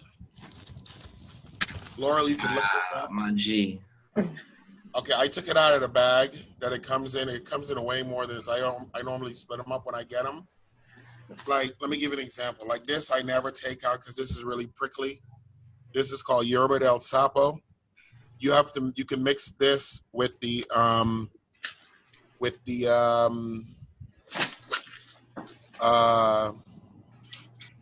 you can mix this with the sarsaparilla and the elderberry if you choose to. Look this up before you start fooling with this. The skull cap. Now I'm gonna tell you this before everyone starts. Not a doctor, not any of this. This is just my own research and me living this shit. This skull cap right here, I don't give a shit what kind of cancer you supposedly have. This will knock it out the box. Completely knock it out the box. This with that. Can you see that? Dandelion root. Dandelion root. This is the shit that people spray on their yard to kill in the yard. This grows all through people's yard. This is where they pay those lawn service to come through and kill it. And if you actually look at this or what it looks like, anytime I open these bags, I always put them inside of another bag to keep it fresh. But if you actually look at what this looks like, you'll see Come on. You see what it looks like? So We got shrooms. no. These looks like they look like pellets. I'm just kidding. Yeah, I see it. Now what's funny is I gave this to a friend and he couldn't stand the taste. So he put it in rolling paper and he cooked it. I mean, he smoked it. I'm telling you, you can smoke it too. I'm not telling you. But he put it in rolling paper and smoked it, and his blood pressure went all the way down. What'd you say? You put it in a banana leaf? No. He put it in, you know I'm fucking with you, my G. Okay. I got you. No, so you prefer rolling papers. What about a bowl? Listen, I don't smoke at all. I've never smoked a day in my life. Oh, I smoke all day. Well, that's you. This right here, this is not to be played with. This will get any parasite out of your body, but this is not to be played with. You see? Can you see that? Yes, sir. You could take this. Let me tell you how strong this stuff is. You could take this and mix this in a mixing and go outside and spray, and all the bugs that are around your house, you notice they start dying because the whole job for this thing is to kill parasites. That's in and outside of your body. So if you take this and you drink even a little bit of this, is super, super bitter, but it works. If you want, you can actually take this and make this into capsules. What you can do is you can boil it first. After you boil it, and then let it dry out and take the dried shrubs, the dried herbs if you want, and then put it in the capsule form. And then take it that way, and then just drink a lot of water, and it'll have the same effect. Diatomaceous earth will also rid you of parasites, and it's really easy to take because it's just like powder. What is it? Diatomaceous earth. It's diatoms. It's like fossilized diatoms. Uh-huh. It's at the bottom of like riverbeds. So it's no longer in our soil anymore, because we do what we do. But you can put it on your animals, and it'll kill the fleas on them. You can take it internally if you take food grade, and it'll kill all the parasites. When I was in Hawaii, I got a parasite, and I took that. It is like the most effective, easy, cheap thing to take for parasites, and a lot of people have them. Especially like meat and raw meat, sushi, which I used to. But anyway, so yeah, Can anyone still find it anywhere? Yeah. You can go to a pet. A flea market, like a. What do they have when you go in the like in the country? They have the feed stores. You can get the big bag for $20, food grade. It has to be food grade, and I take that like almost every day. It'll clean you out. It'll clean you out, and it's so healthy for your muscles, for your skin. It has so many benefits. You can look it up. Now you're going into the next part then. So skin. This is the sarsaparilla. And again, I'm showing you this not in the bags that they came in because I take them out of those bags once I open it to kind of keep it fresh with the zipper. This sarsaparilla, this same stuff they use to make root beer. Only difference is they add all the extra crap in it or whatever. But this sarsaparilla with this right here, the dandelion, with the elderberry and your nettle and your, there you are. I harvest my own nettle and my own dandelion root, and a lot of that stuff. Anything I get my hands on, I harvest myself. That's even better. This is the Irish moss that I was referring to earlier. Yeah, that's what I got. Yeah. Now this right here, if you take none of this other stuff, this right here will get the job done. Period. The only thing this will not do is rid your body of the parasites, and that's where this come in. The parasites will get out of you because it's the opposite of sugar. Now, this right here, this is called Sarsi. I used to get this all the time when we used to be kids in the Bahamas because my mom used to make me go peel this off the fence. This was like 79 cents a bag, but this right here works. It's very, very bitter, I don't care how much agave you add to this shit, it will never change the complexion of the taste. So don't even waste your time. So this right here will, man, I can't even explain to you how much this will do, the damage that this will do as far as cleaning yourself out. So before you get started with any of the stuff that I just mentioned, take the time and just go to Google and look up the stuff, and you're going to see immediately all the different things of what these things do to benefit. Just look up the health benefits of the herbs, especially people who are suffering with like really bad acne and all this, and right back to the same thing. Skull cap, this is the same thing we're talking about with the cancer stuff. So this right here with the elderberry, notice I keep mentioning elderberry because elderberry is a diuretic. By itself, it's a diuretic. So, but you're adding this to it. You cannot take this without adding elderberry to it, or it will lock your butt up. Literally lock your butt up. You will not be going to the bathroom. So don't say I didn't warn you. So you need the elderberry to go with this, because it just does not work like that. I don't know how else to explain it. I've been like right now, if none of this nonsense was going on, I'd already be in my herb store. I'd already be in my herb store right now. I already found a location and everything. So I hear you. I'm just telling you that all this stuff works, but all this comes from the earth. None of this comes from man-made anything. So I don't do any of the man-made stuff. I mean, they may have some stuff with it. I just don't fool with it. I just stick with all the stuff that I know that works, and it just works. I don't know any other way to explain it. I agree. Amazing. Amazing. That's where I'm at. I don't like nothing man-made. So before I flip this back over to PJ, any questions? Yeah, Joe, where could we get it online? Is there somewhere where we can buy all this stuff in one place? Like we're overseas, so. Star West Botanicals. Yeah, Star West Botanicals have it, and if you still can't find it, PJ and Laurel have my number, and I'll help you find a lot of this stuff and help you put it together and put together the different combinations you want and the measurements that work for you. If you're not sure of the measurements, you cannot go wrong with your fist. Your fist is the size of your heart. If you ever find you got to do something that you're boiling, just put it in the size of your heart and into the pot. You'll never go wrong. Everybody just put their heart to their chest now. Any other questions? Thanks, Joe. That's awesome. So anybody? I love it. I want to tell you guys too, this is like an all cure-all for everything. Jennifer Daniels, Dr. Jennifer Daniels, she doesn't live in the U.S. anymore.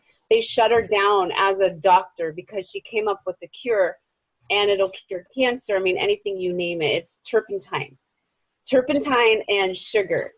Look her up, Dr. Jennifer Daniels. I already know who she is. I know who she is, Gene. What happened?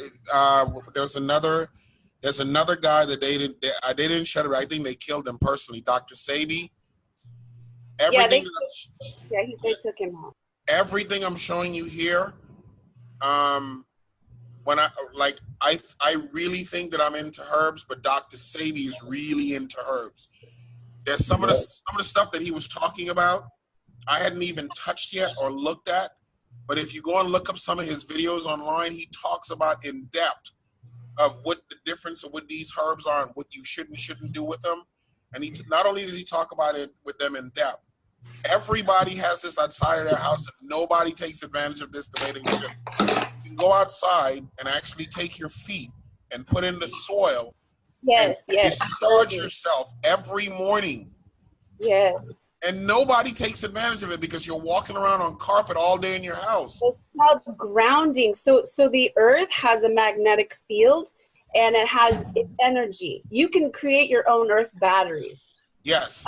We've done it in the olden days. There's people that have lived underground and under the tunnels, but we're made up of energy. We have a certain frequency. So when we're around all the electronics and the space, I love this class. Like it throws your whole, your brain can't connect with your body to heal itself. So we have to literally get back to the earth. And, that's part of like the deprogramming from education, and the way that they train the doctors. I mean, they're only training them to prescribe medicine. And Dr. Daniels talks about that, you know. So I've actually been into this stuff since I was 17. Like, I'm so passionate about like health and healing. So, And so you've been in this for 2 years now? yeah, right. Yeah. I'm probably older than you, please. There's no way.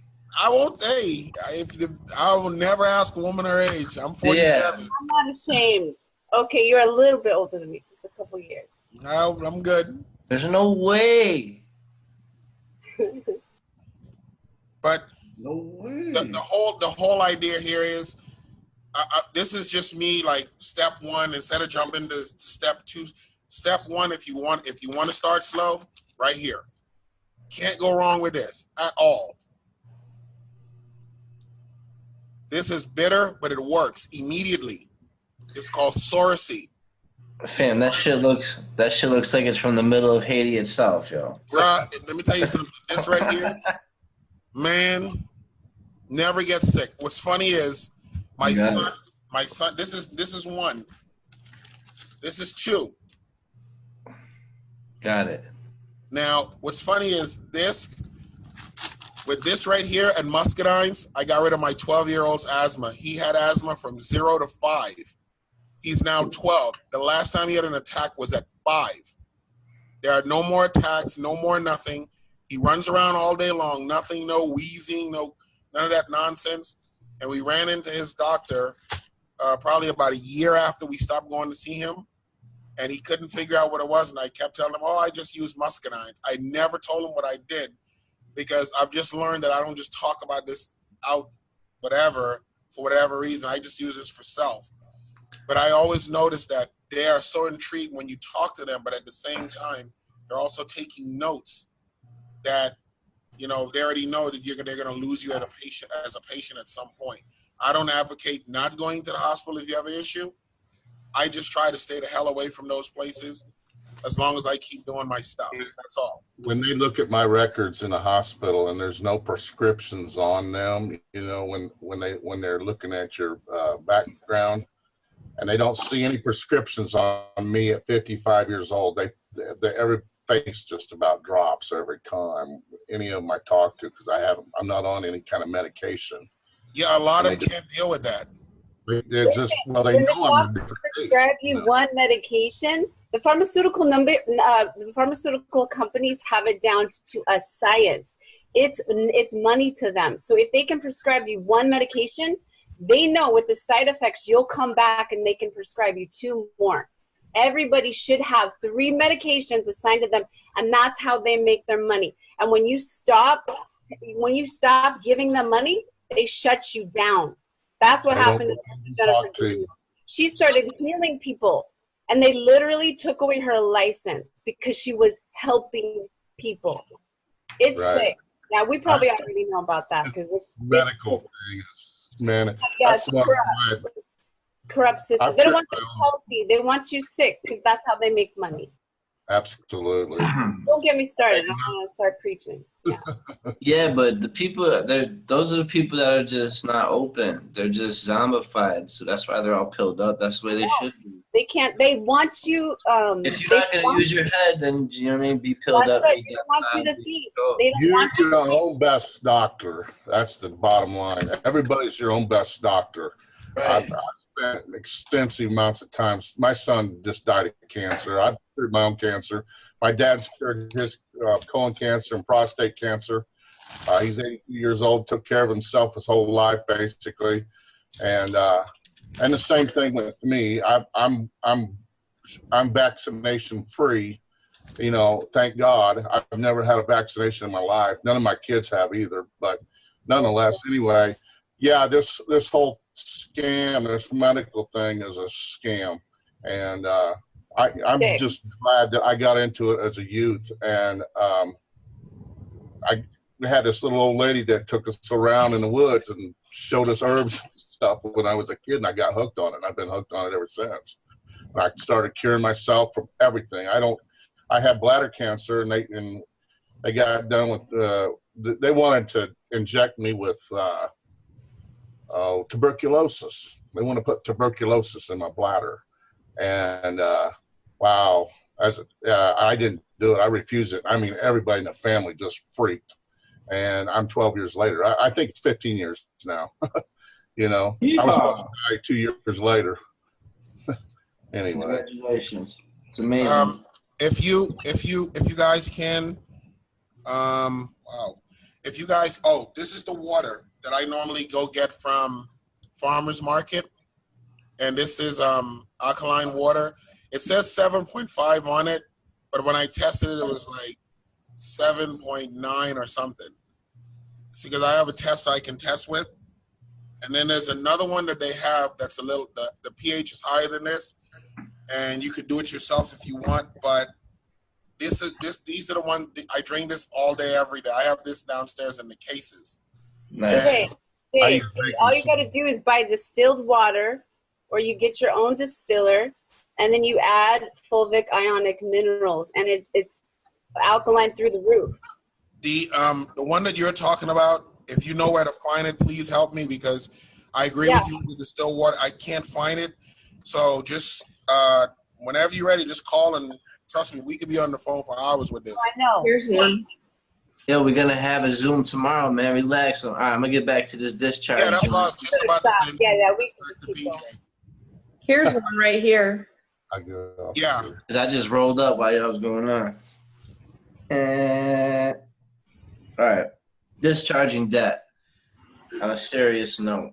All right. Whose screen is being shared? No. Nobody? All right.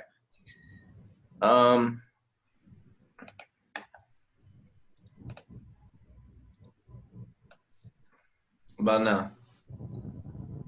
See mine? There we go. Yep, we see it. Okay. So I'm going to go over this, and then Laurel has the 3-step. And then I'm going to get into the default process. I'm going to get into why the death certificate, the affidavit of death, is important for the discharge, and your executor letter, because the executor settles all the debts and pays the beneficiary, which is you. Now, the trustees, they're never going to do their job, which is file the 1099s, the OIDs. That's why you send them the letter to file the OID, and if they don't, you give them 15 days. I'm going to file that shit for you. Okay, so care of the Jacob Blue, Jack Blue. This is the United States pays your bills. I send my checks to Steve Mnuchin. Here, let me take pictures of all my green cards I got back. I'm gonna email Laurel, and she can pull them up. She don't think I'm bullshit. I'm gonna keep going down. So the partial list of bills that can be gifted, sent to the U.S. Secretary of the Treasury, so the obligation be canceled, retired, and not reissued. Obligations of the United States include, but not as limited to, existing debt obligations of the United States. Hospital bill, doctor bill, insurance bill, dentist bill, traffic ticket bill, parking ticket bill, summons bill, warrant bill, IRS tax bill, property tax bill, credit card bill, gas bill, water bill, electric bill, phone bill, cell phone bill, cable bill, mortgage bill, foreclosure bill, consumer bill, retail installment bill. All that shit can be sent to the Treasury to be discharged if you know what you're doing. I don't do the monthly basis stuff because I figure once you get your 9-10 million a year, you just pay it throughout the year. At the end of the year, you do your recoupment. You do your 1041, your 706, and that's your return. 1099. All right, so this is recoupment. I'll do a class on recoupment, and then we're going to look up your QSIPs, your municipal bonds. We're going to do a Freedom of Information Act filing with a 4506T and get your master file transcript. I have 2 reads. I think I posted in the group. It's the master file, but you have to request the key code to read the master file because it's all coded. But my buddy, we have it. His stuff was being traded at 3.2 billion over the last 3 years, so it was at 9.9 billion. So that's the claim that I'm going to be working on after I have my little session with my friend. That we're going to go over again the 706, the 709, the SS5 form. We're also going to be going over what else? 1041 and the Schedule K1. All right. Laura, I'm going to email you these to the PJP. Okay?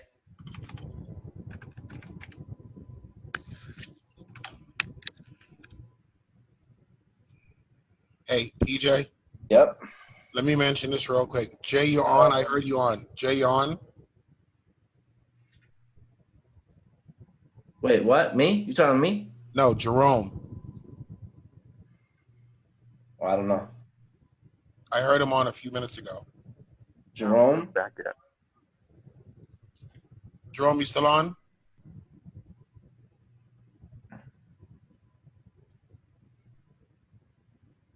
This is his son. He'll be right back. Okay, when he comes back, either way. Asar. Yeah, let me tell you. This is who I was telling you about with running the ads in the paper with the digital ads. Yeah. Yeah, you can save a ton of money doing it that way because what it is I run all my ads through him. Like I heard you mention the Through who? Asar. Oh, word? Yes. Man, where that king at?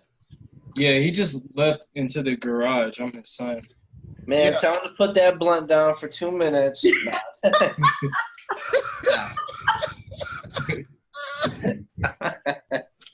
Nah, I'm just kidding. That's cool. That's cool. I'm just kidding. Hotel. I'm gonna take the phone call real fast. Laurel, that's cool. Damn. That's cool. You gotta have fun in life, man. Nah, listen, that's cool. What I did is I ran my assume name ad through him, my land grant ad through him, my counter deed. What it is you just send him the whole ad and he runs it as a digital ad, and then you take the digital ad, the URL down to the newspaper, and they run that. And instead of it costing you $80-$90 a week, it's now $10 a week.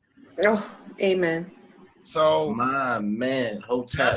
That's who I did that with, and it works. And I promise you, it works. I even did my even after I ran my land grant ad in the paper, it's still up right now.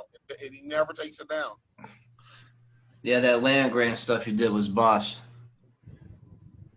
I like that. Because I've been reading about it. It was just nice to see someone that knows the hell they were doing actually did it. Yeah, it's once you. Because I got all the Laura here. Laura, I'll pull out. Everybody in class can have it too. The land declaration. Go into PJ Docs. I'm still on dealing with presentment. Hold on. We'll keep that up, but go into the folder. Okay, PJ Docs. Okay. We just cured cancer on this class. That shit's hilarious. I just find it funny. Don't tell me that. I know, but anyways, go. You gotta share your screen. I am right now. Oh. Okay. PJ Docs. Oh, you're in there. Yeah, land patent. All that. Allodial title, land patent, declaration of land patent, how to acquire your land. Send that out to the class. Declaration of land patent, same thing. The property taxes will show you. Pull up the property taxes and show people how to pay property taxes too. 1099A, the shit out of everything. Seriously.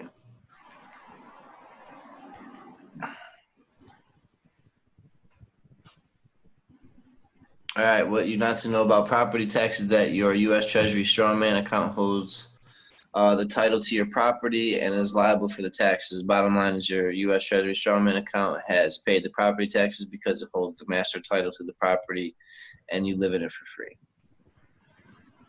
The process, you get the pay stub coupon from whomever with the full amount noted on it.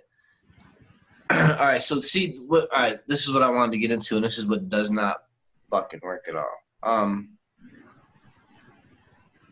When you're doing this acceptance for value and trying to turn these coupons into money orders, what you're doing is you're creating another security.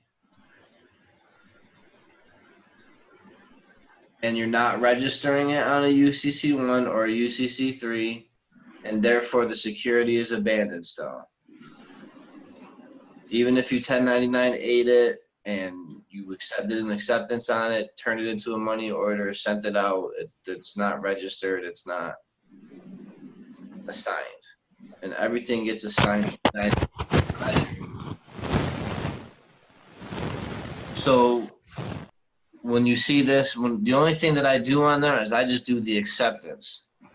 And I return that for a full settlement, but you're going to start doing your negative checks with your negative 1041s because the negative offsets the positive, and you'll report a positive amount on the 1099s.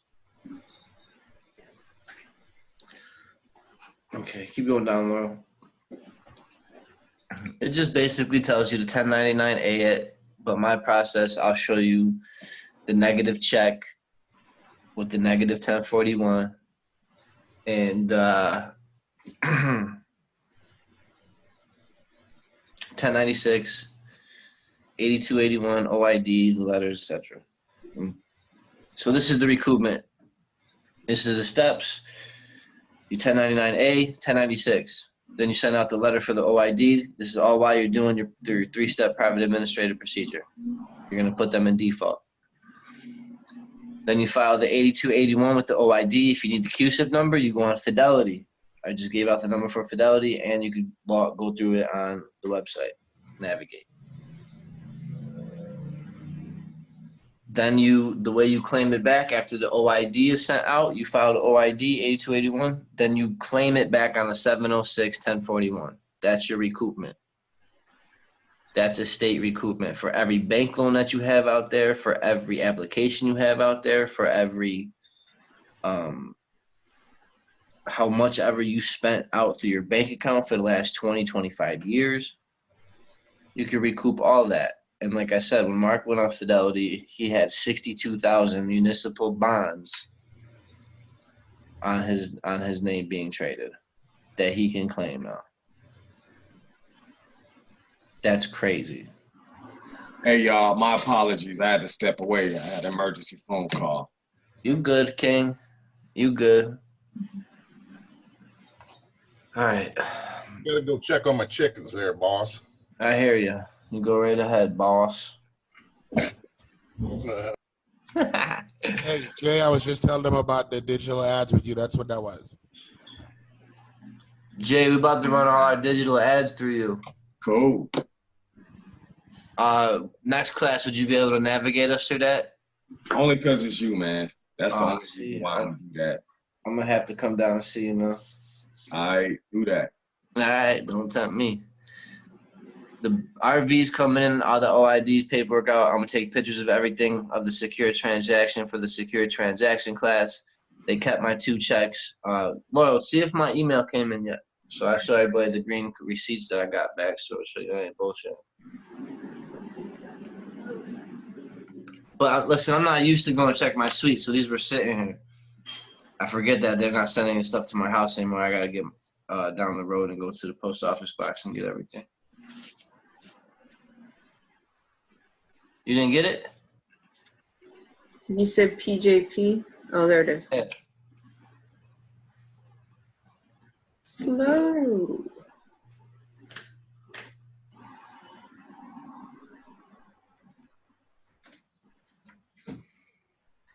There's the CFO. Okay, so Manhattan Motor Cars, that's Brian Miller. He's the CFO. That's for the Bentley for 300 racks, 300,000. The bottom one is for the RV CFO. Oh no, what's that? No, that's the Social Security Administration. That's Nancy Berryhill. I don't know if I'm saying that right. Yep. All right, go to the next one. I know I did 2 of them.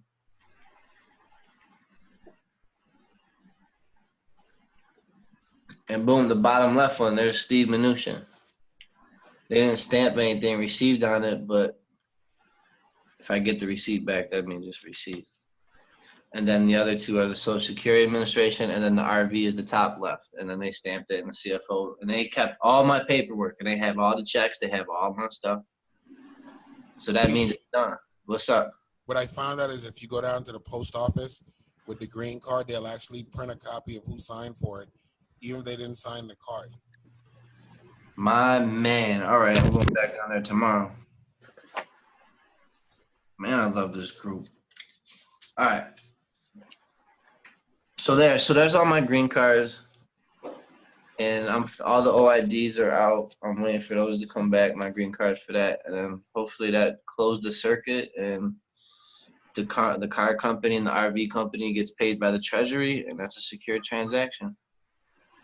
But I'm going to go over the discharge. The private administrative procedure is the most important procedure for all this. You have to have these companies in default to file your bill of complaint. Because once you've exhausted your administrative remedies, they don't care what you do. They don't care where you are. Unless you're in federal court, you're coming in secured. You have your warranty deed and your prom note leaned on. You're the entitlement holder, and you just settle the case. And you give them the proper instructions, and you show them the proper evidence. You're going to show them the balancing of the books with your negative check. You're going to show them, hey, you're going to ask them in your bill of complaint, you're going to ask them to see the 95 cash flow statement. They'll never answer this stuff. It shuts it right down. This is your discharge and your set-offs come through district court. And this is where they back away from you and stop coming after you, is when you start putting these insurance complaints in, because you're going to be going after the insurance with the affidavits, because you send everything to the state insurance commissioner. I got the list going up. You guys are going to have everybody who to contact, where to send it to. I'm taking pictures instead of scanning this crap in. I'm just going to take pictures of everything. I'm going to take. You put them in a group? Yeah, I'm going to take a. Nah, it's just for you guys, not the group. Oh. And then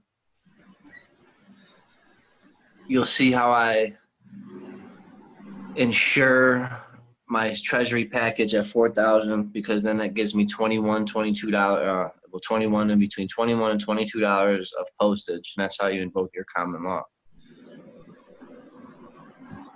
Okay, so dealing with a presentment. This is dealing with a mortgage payoff, a loan payoff, your payoff statements.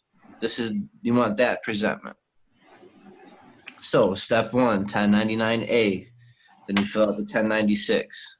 That's step 1 for everything. You report the transaction, and you acquire what they deem you left abandoned.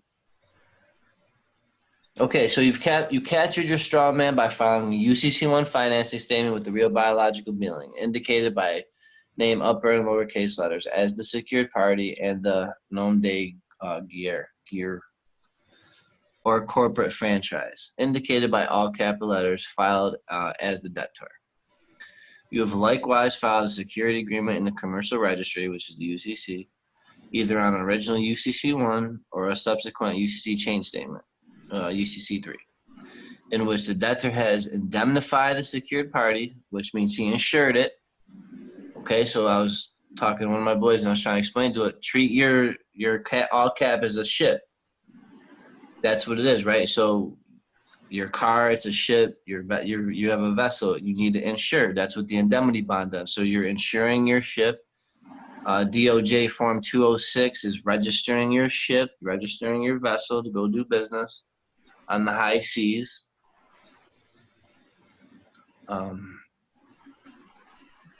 So indemnify the secured party by pledging all the debtor's property as collateral against any kind of loss or harm that should accrue to the secured party as the result of any transmitting utility activities of the debtor. Such loss or harm would occur, for instance, if the debtor and thereby the secured party on whose behalf debtor functions in commerce as a transmitting utility, and for which secured party signs as the accommodating party, is fined, charged, or imprisoned by some commercial presentment have been issued against the debtor which the system deems to have been dishonored. Go down one. So your UCC 9105 subsection 1 states the security agreement means an agreement which creates or provides for a security interest An agreement granting a creditor a security interest in a personal property, which security interest is normally perfected either by creditor taking possession of collateral, which is security agreement UC1, by filing financing statements in the proper public records. The security agreement you file in the commercial registry is a binding sealed contract between the debtor and secured party, which includes inter alia. An itemization of the property collateral the debtor has pledged the secured party. All the property belongs to the debtor, but the secured party holds all interest in it. Since the debtor has pledged all debtor's property / collateral to the secured party and a binding contract is filed, registering and recording that agreement and the fidelity bond posted by the debtor to indemnify the secured party against loss. No third party is able to state a claim upon which relief can be granted against the debtor or any other property pledged by the debtor to secured party. All commercial affairs are the province of and interactions of commercial entities with the debtor. As per the text in 1's UCC 1 stating all proceeds, products, accounts, and fixtures and the orders therefrom are released to the debtor. Okay, so if you received an actual presentment or the offer, not merely a notice, so this is your payoff statement. Okay, so you have 10 days to respond. Okay, I tell people 3. Private is 3, public is 30. So I just do the acceptance on there. I don't turn anything into the money order. I just do my banker's acceptance. I'll show you all my tickets. I'm taking pictures of all my tickets. I got my affidavit ready. I got my complaint ready. That would be next class. I'll just go over my tickets and I'm show you how I'm gonna handle this court shit. Look up my QSIPs, fill out the bonds, maybe possibly liquidate an insurance or 2. I don't know. We'll see how things go. See what.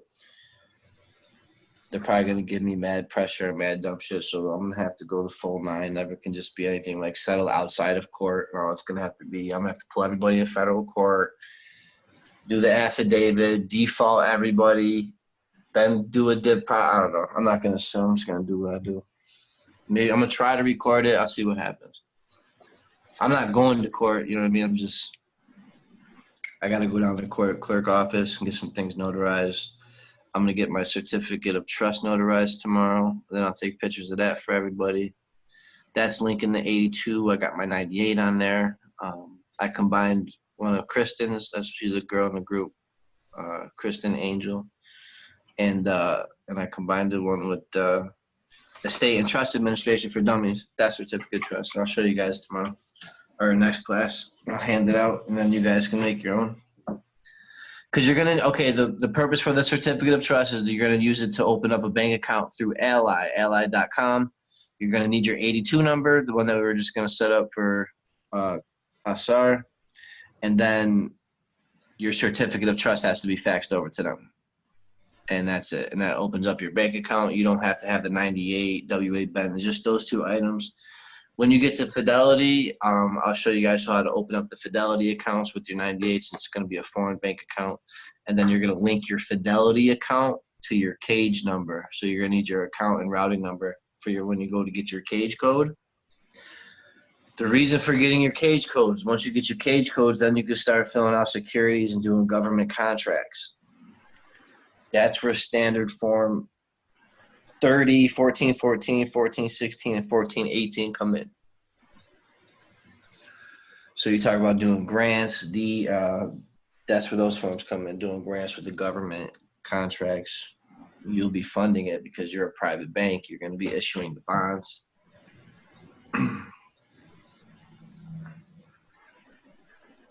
We going to cage code? It's got to be through sam.gov. SAM Awards Management, System Award Management.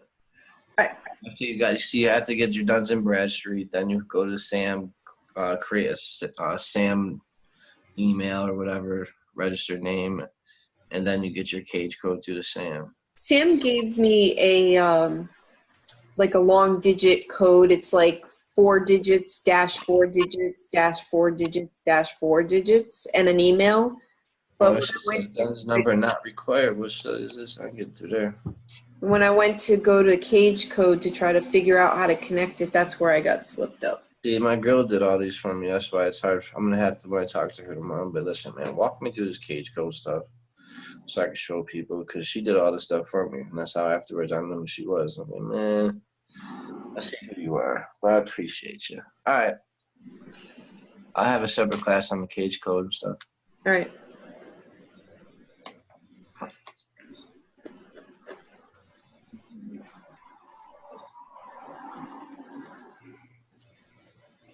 All right, it's a commercial. To the commercial. Go down. Go down. Captured. Your straw man property dealt with presumptions. All arrests or incarcerations today consist of seizing the collateral, surety, which is you, the real you, to pay the debt against the debtor, based upon having done a banker's acceptance of your commercial dishonor and execute a bill of exchange with themselves as creditor and your straw man as debtor. Since any bill of presentment offer you receive from the system is a commercial instrument, whether it's a traffic citation, a tax bill, or a summons to court, the procedure for dealing with it is the same, with the exception of an alternate way to approach a traffic ticket within the first few days of receiving it will be discussed separately. The steps here with all right. So go down. This is their accepted for value. For a document that is not presentment, such as notice, receipt, a license, social security card, etc., you should accept it for value and thereby be holder in due course of thereof and all of the matters connected therewith and derived therefrom. For that, unless it is for the treasury, concerning which you always use large treasury stamp, regardless of what document, stamp a copy of the document with the following text. So this is your basic banker's acceptance that you boom hit to the top of your presentment, like I just showed you. You've done your 1099-A, 1096. Now you're taking control over the security, which would be your application number, your file number to the application, and the prom note file number. Those are your two securities that you're going to want to take control over. If it's a mortgage, it's a warranty deed or trust deed or grant deed. And then you have a prom note, and your prom note has a rate rider. And because it has a rate rider, it's fixed. And once something is fixed, it becomes non-negotiable. And when something becomes non-negotiable, it's governed by security law, which is UCC Article 8. All right, so you have sent your actual and constructive notice and non-negotiable bill of exchange. So this is your treasury pack. So this is why you have to have your treasury pack set up. So your BC bond order, your bill of exchange, it can charge the account up. So instead of a bill of exchange now, you're going to send a negative check. So a bill of exchange attachment stamped with large treasury accepted value stamp and IRS form 1040-ES with the amount left blank, filling in your all cap letter, debt, strongman, social security number, and statutory address. Affix a sticky note, post-it note to the 1040-ES on which you have written, please complete this form for me, prepaid account. The IRS calls a bill of exchange a UCC contract and accepts them as valid. Any bill of exchange you send the Treasury is shipped to the IRS office in your state awaiting to be matched with the 1040-ES, at which point the IRS deducts the amount it wants in taxes from the amount of the bill of exchange. By stapling the 1040-ES on the bill of exchange, you short-circuit the time and trouble for one to catch up with the other through the bureaucracy and mailings involved. All the mailings you do should be sent with proof of service, which is your certificate of service and your certificate of mailing, mailed by third party, certified or registered mail. Each of these steps should be done within their time frames. They're going to describe the time frames below here. So your affidavit of service, your certificate of service, certificate of mailing, UCC1, your security agreement, copy B of 1099-A. Well, are you writing all this down? Yep. Repeat back to me what I got down so far. You have 1099-A, 1096. That's it. All right, do your banker's acceptance on the statement.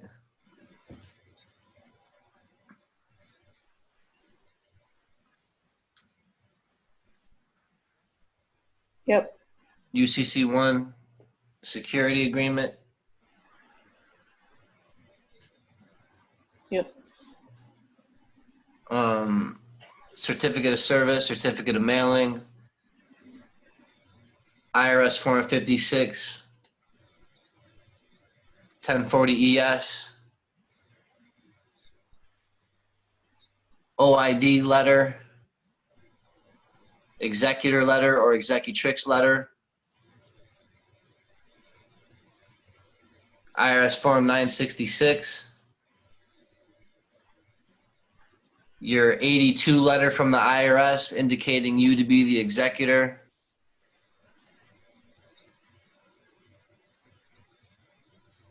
affidavit of tax exempt, affidavit of discharge. And then the first, I forgive, it's the first 4 pages of the private administrative procedure, UCC 1 and UCC 3. As you'll see, they're going to register and assign. Negative check and negative 1041.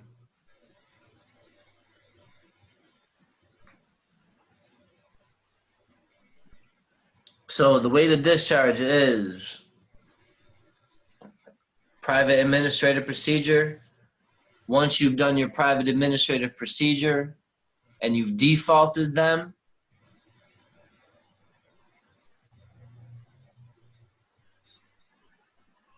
let me finish this and I'm gonna pull up the 3-step. All right, make several copies of your presentment. Place the original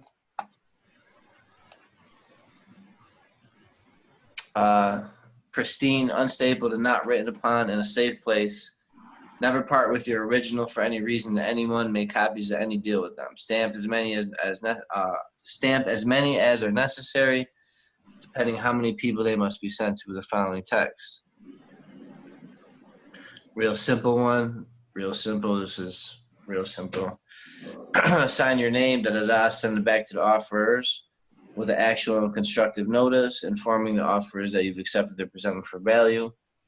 And each offer has 72 hours per Federal Truth in Lending Act to withdraw the offer or his failure to notice you with the prescribed time constituents. A dishonor establishing you undisputed creditor and holder in due course of the presentment and all matters attached to and derived thereon.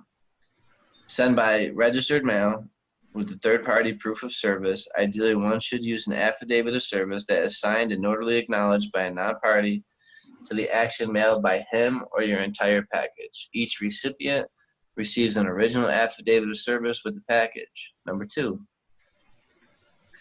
Wait 10 days after sending. See, this is where I wait 30, but they're saying wait 10 days. I guess I'm going to start waiting 10 days. Wait 10 days after sending off the first mailing to see if you receive from the offerer or notice that the presentment offer has been withdrawn, canceled. If you receive such a notice, it means that the matter, all right, so never mind on the 10 days. If the matter is ended as if it had never occurred, what is most likely, however, until the system catches up with what is happening with the process, is that you will hear nothing from them. In such case, on the 10th day, okay, you send the following items as appropriate parties by the specified means. Send the bill of exchange, which is going to be your negative check when you're negative 1041 to Steve Mnuchin, executed for the amount you have placed on your baker's acceptance and the offerer's dishonor as your status as creditor and holder in due course. Some respect, all right, go. Okay, so bill of exchange on a baker's paper, certificate stock. You know, I'm just going to print out since the argument. Okay, so there's still the bill of exchange. No, keep going on. This is just your negative check that you're going to be doing. You got my negative check still in the email or on picture that you can pull up so you can see what I'm talking about? I'll send one to myself right now. All right, I'm going to keep reading. So the actual and constructive notice, this will be your second one, is your opportunity to cure. Because now they're not performing, they're not doing their job. Now they're in dishonor. We're doing right by our acceptance. We're accepting the charge. We're accepting responsibility. We're trying to settle our account, use our exemption to full settlement and closure, basically.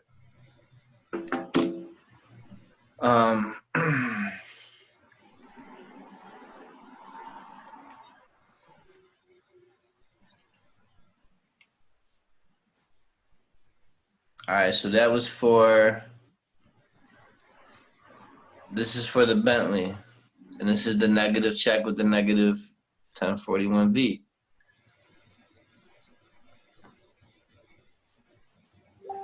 There's my registered mail number. So down in the left slot, it's my 82 number. So because you're going to be working through everything through your estate. Everything goes through your estate now, not your straw man. The estate is, the domestic estate is tied to the straw man. But Form 966 liquidated and dissolved your straw man. So that's why we're going to refill out the SS5, and now we have the 82 number. Everything goes through your estate.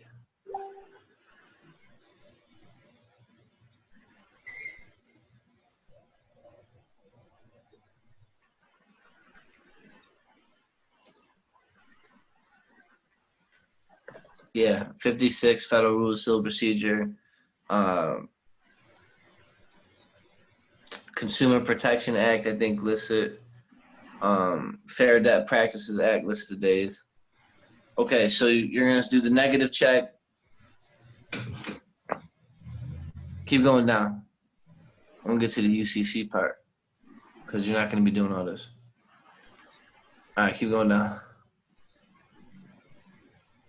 Okay, so now here you go. So this is where you file the UCC3 checked amendment, partial release in the action line, adding the presentment stamp. So this is where your negative check gets assigned. For the value to your commercial affairs and putting your negative check on the UCC in the same filing, release from your filing. Cite the accounting, which should look like this.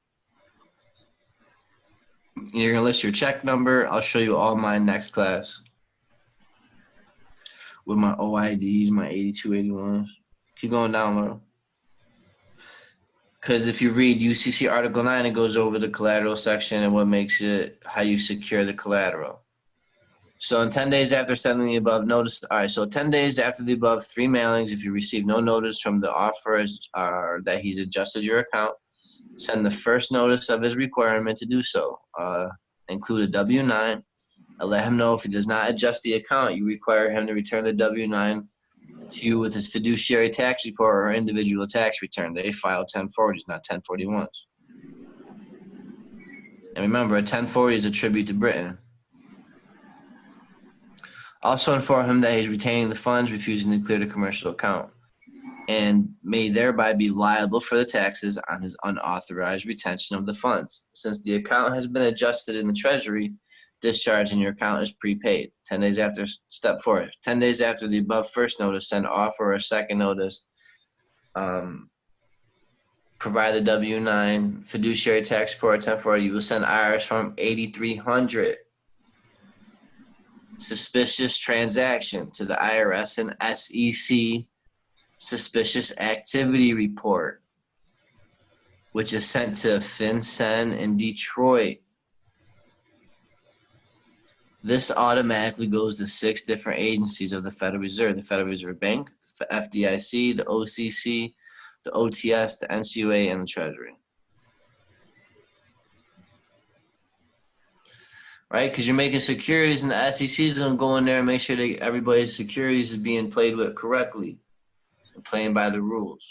But see, when people are doing turning that little thing down into a money order, they're creating another security and leaving that abandoned, and therefore creating more debt. And then when you're sending all that stuff to the IRS, all they have and all you sent them was an abandoned security.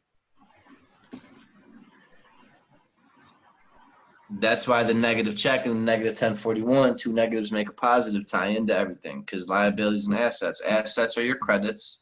Liabilities are your negatives. It's your right. Left are assets. Liabilities are right. Negative. All right. So we did the 1099A. We did our banker's acceptance. We did our 1096. So open up the 3-step procedure.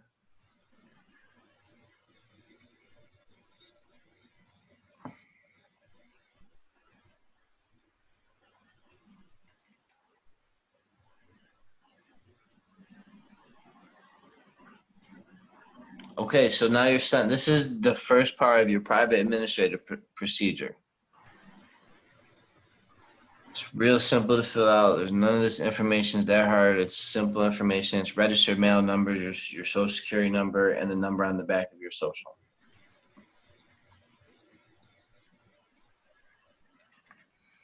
So you'll fill out page 1. We've already done this last class. Then you're noticing your tender for set off. This is your registered mail numbers that you've seen on my negative checks, negative 1041s. This is to be sent to the Social Security Administration Commissioner, and this is to be sent to Steve Mnuchin, and you can send it to Raul Maldonado as well. But the United States Treasury is obligated to discharge your debts dollar for dollar, Title 31 USC, Section 3123.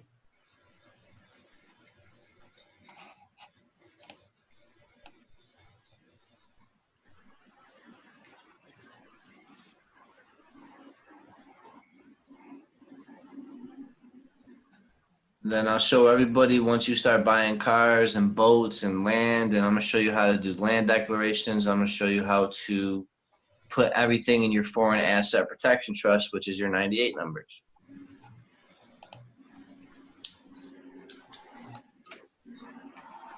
Laurel, type in this code. Or actually, let me open this up. Let me email this to you. It's gonna be, you guys are gonna like this file. Watch, bet. Hold on. Sending it to PJP, right? Ooh.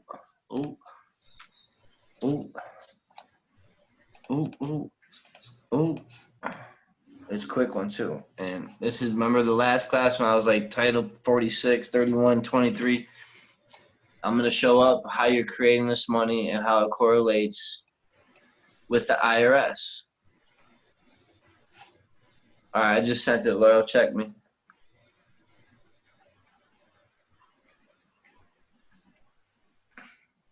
Is that it right there? No, it's 842. Yeah, yep. Yep.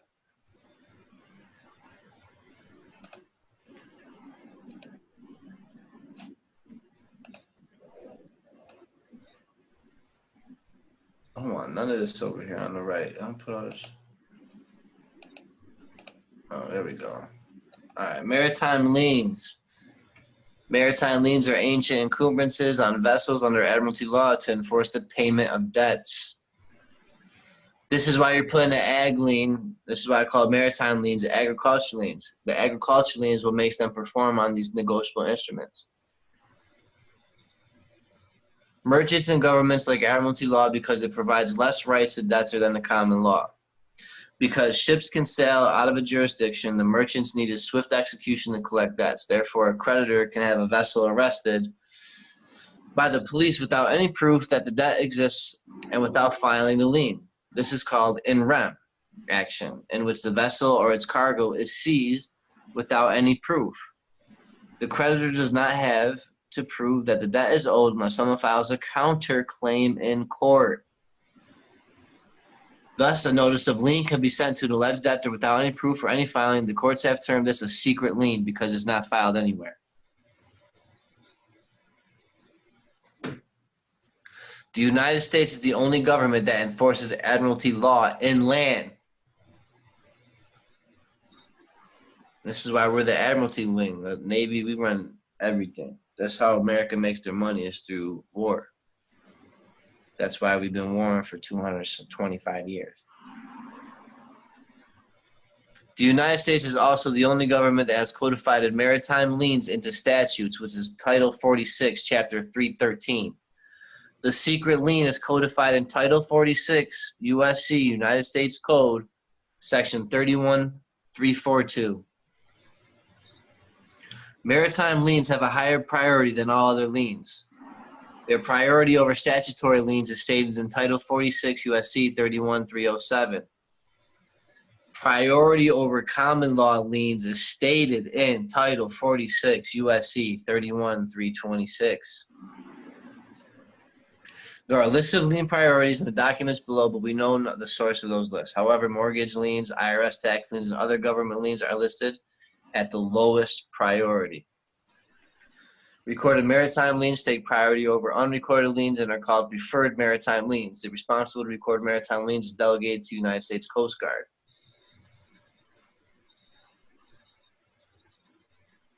They have forms and instructions on their website, but since there are no requirements for filing a maritime lien and no proof required, one can provide the public notice of claim of maritime lien by recording it with the county or Secretary of State, recording it on a UCC-1. This is where you come in as a lien creditor and an entitlement holder. When you lien your notes, when you lien your securities, when you're doing your payoff statements and you're making your negative checks, you need to ag lien them. It is not possible to arrest people for statutory offenses under the common law. The government is operating under admiralty law when they arrest persons for statutory offenses. This is considered an in rem action against the vessel. All bankruptcy seizures are also considered in rem actions. Thus, the title of the court case, in re Maxwell, means it is in rem. Therefore, it is considered that the bank foreclosures, traffic tickets, and other government arrests are only notices of interest or notices of lien based on secret maritime liens that have no proof and rebuttable with a counterclaim. Therefore, a recorded maritime lien would be a valid counterclaim as an affirmative defense against those notices of interest. Enforcement of maritime liens. Now, here's your enforcement of the liens. Title 28, United States Code 1602 to 1611, which is what we just read earlier. You see, I'm tying this all in, man. I'm good. Which is the Foreign Sovereign Immunities Act. My first document that I went over. And then since the person is defined as a foreign state and owner of a vessel, these statutes describe daily life in the United States. We have not yet found a statute or court case that defines a vessel as a person, although it is common language in the dictionary and the Bible. Vessel is defined in the U.S. Code at Title I, United States Code, Section 3. Keep going down. Here's a list of documents that are useful for learning about maritime liens. Here you go. Businessman. Okay, so this is what I wanted to get into. Recording commercial instruments. These are all important. I'll share it with the class. I'll go through them all. Notice of claim of lien. Instructions quoted from Title 46 of Codes of Federal Regulations 67.250. My G's, we can't lose.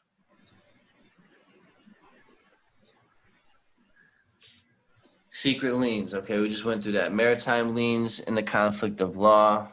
That's a book, I think. Okay, so here, recording, pull this up now. Title 46, USC 31321. I could have swore we put that in. I think I said 32. But type in Title 46, and I think it's subsection B, subsection 2, or subsection 2, subsection B. Let me check it out. Because this is the documents and instruments we're making.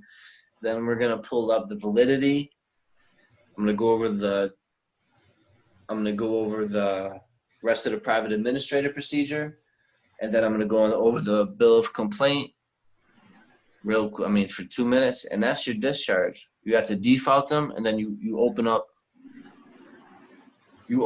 a case in federal court, and these guys probably won't even show up. Can you repeat that? Title 36? 46. 46? Yeah. 31, 321.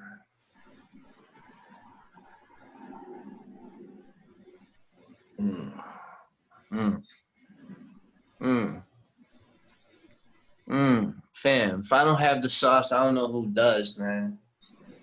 Yo, that's the fire right there. That is the fire. I'm already, as soon as you read it, I pulled this up. I'm sending it back to you. That's that heat right there. This is what I mean. This is where, because you gotta, whatever you're doing, this is how I operate. Whatever I'm doing, I gotta take a law that backs it up. And this is, so we're making instruments, this is for how to file them, this is how to record it, and this is the discharge. And this is, Title 46 is a great section. Title 26, Title 28, and Title 46 are great sections. Okay, so go down to, let me see, I gotta find it again. Okay, identity of the vessel, state, okay, so B, to be filed, a bill of sale, conveyance, a mortgage, assignment, or related instruments. B1, identify the vessel. 2, state the name and address of each party to the instrument. 3, state if the mortgage of the amount of direct contingent obligations is one or more units that counts as agreed by the parties that is may or become secured by the mortgage, excluding interest, expenses, and fees. Keep going down. Let me see. If a bill of sale, I'm trying to find out what I'm reading. Hold on.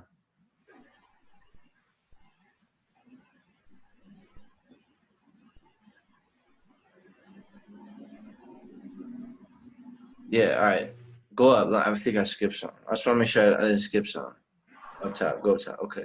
Go. Keep going. Keep going. All right.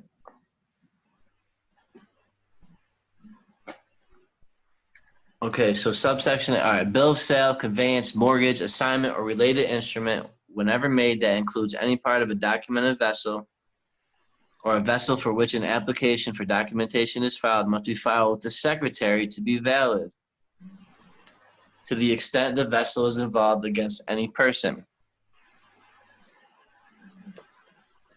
The grantor, mortgager, or the assigner, this is all us. The heir, grantor, mortgager, mortgager, or assigner, and a person having actually notice of the sale, conveyance, and mortgage. Okay, number 2, each bill of sale, conveyance, mortgage, assignment, or related instrument that is filed in a substantial compliance with this section is valid against any person from the time it is filed with the secretary.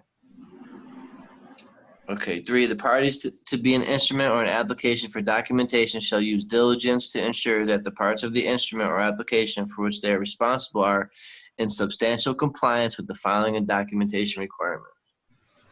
All right, keep going down. Go to D. Maybe it's D. Okay. D to a person. No. I gotta look at my notes. I'm pretty sure I'm just rereading it wrong. But this is where it goes over how to file it. Keep going down. Is that all of it? It just goes to H, and that's it. Mm-hmm. What am I missing? I gotta look at my notes at my house.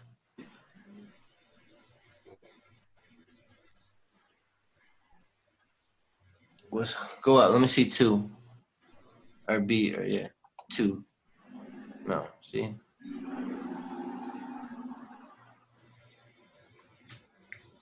All right, go back to the reading. But this is for discharging. This is how to record it. And lien, it shows you how to place the liens. I'll go over all this. When I showed you how to do the UCC one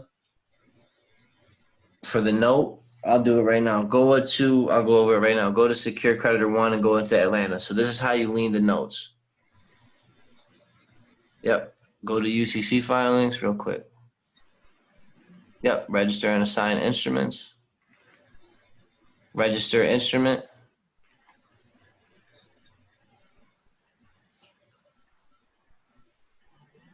Okay, so this is your registration. This is how you put your agriculture lien on the note, your negative check, negative 1041.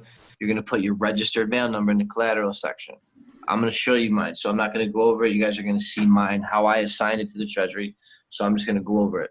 You're going to see all my shit. I'm taking pictures. I ain't scamming it. All cap name, da-da-da-da-da. You put your collateral section, the value, the amount, the check number, your estate number, and write out the value. You go down here, you check ag lien and bailor, bailee, and then you come back here, go back, you go to your UCC3, and then you assign your negative check. So if you're doing a mortgage, you're going to be registering the warranty deed, you're going to be registering the promissory note, your negative check, and That's it. 3 things. These will be on your UCC1 collateral section. And now you're going to assign all 3. So if it's a student loan, if it's a bank loan, it'll be the application file number and then the promissory note. Then here's the addendum. Your organization name is the all cap name.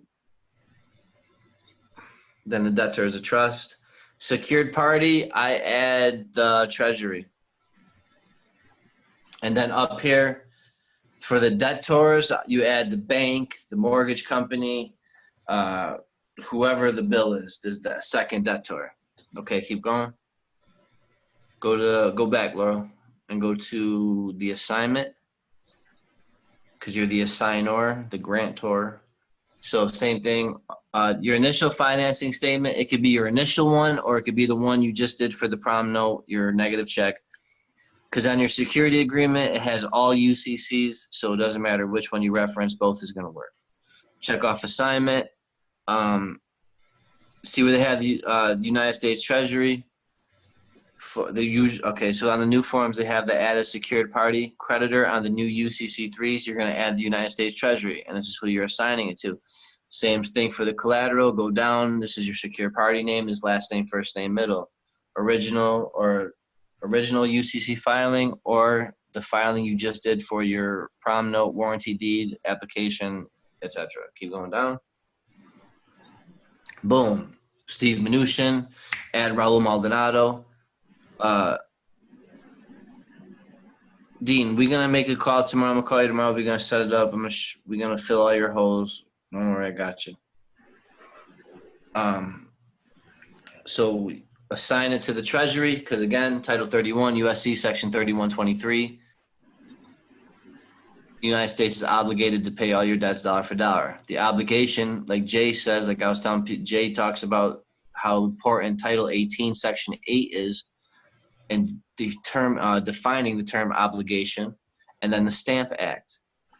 So you take your warranty. So if you're doing a mortgage, you need to take your warranty deed, and you need to take your prom note, put a $10 stamp on it, take it to the post office, get it canceled, register mail it to yourself, to the suite, and now you paid your capital transfer tax. And the back office knows this.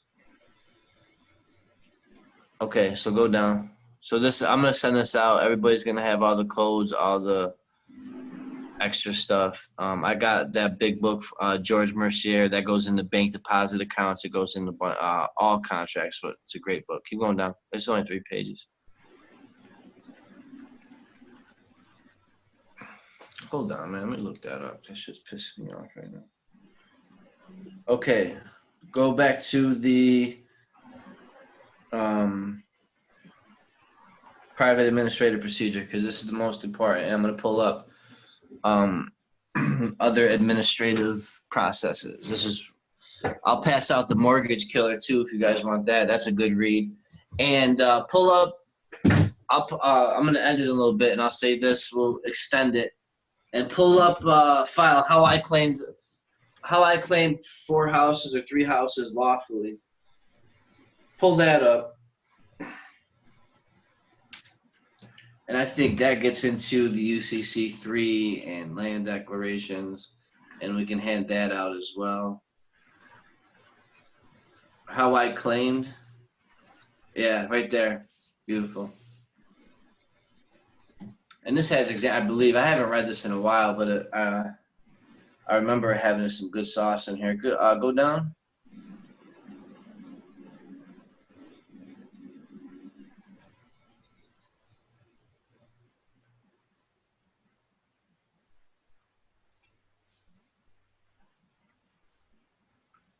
Yeah, keep going down until you see like examples of the filings.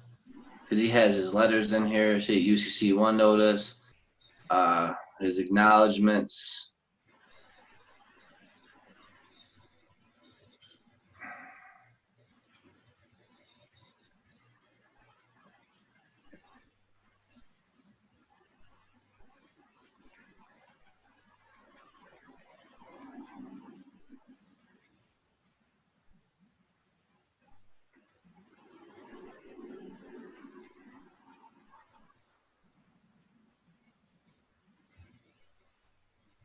Oh, okay. So Title 46, 31, 321, subsection B. The reason the law coming from making these negotiable instruments is you're the heir or the devisee of the grantor, mortgager, or the assigner. That's what I wanted you to read. Because you're the heir. You're the successor.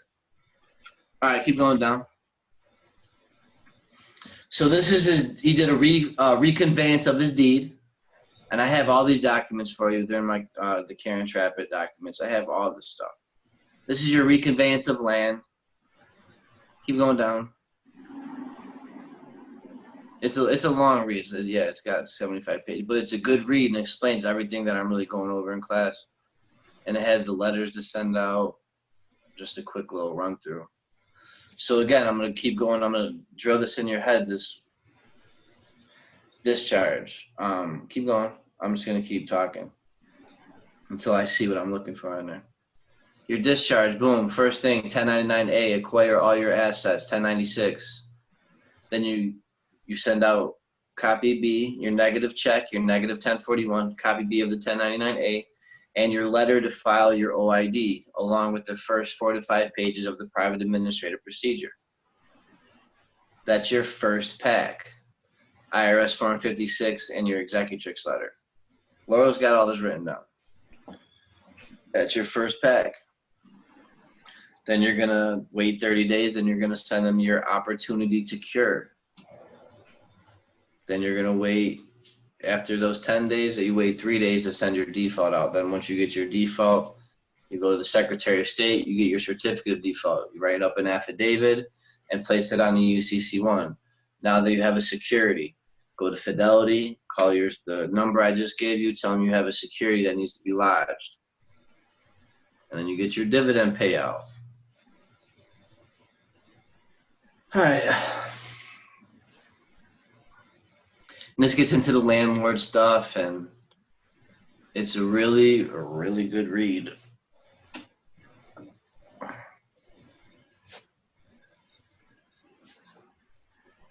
All right, go back to the private administrative procedure. I just want people to look at that real quick. But it goes over the land reconveyance, deed of trust, put it on the UCC1, put in ag liens on there. I'll go over ag liens next class. We're going to fill out standard form 28, standard form 30 next class. You guys will have your 82, which is your domestic estates. We just filled out the 82 for the private banking EIN. These are going to be pass-through accounts for you. You're creating proxies.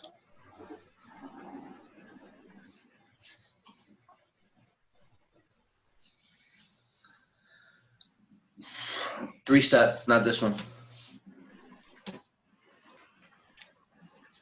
Yeah, I'm going to wrap it up with this. And then we'll continue next class. Right.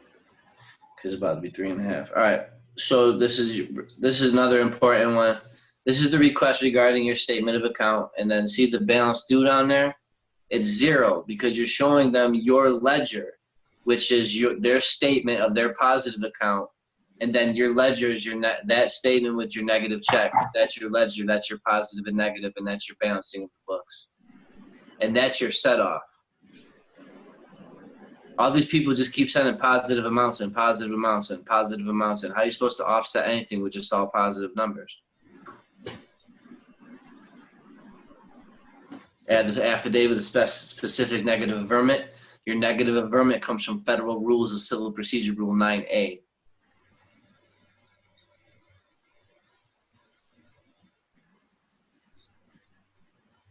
And then you add your exhibits, you add your certificate of service, 1040 ES, negative 1041V, negative check, 1099A, 1096, your OID letter, IRS Form 56, your 82 letter from the IRS, IRS Form 966 showing your estate, your straw man to be dissolved, affidavit of death, and your executrix letter.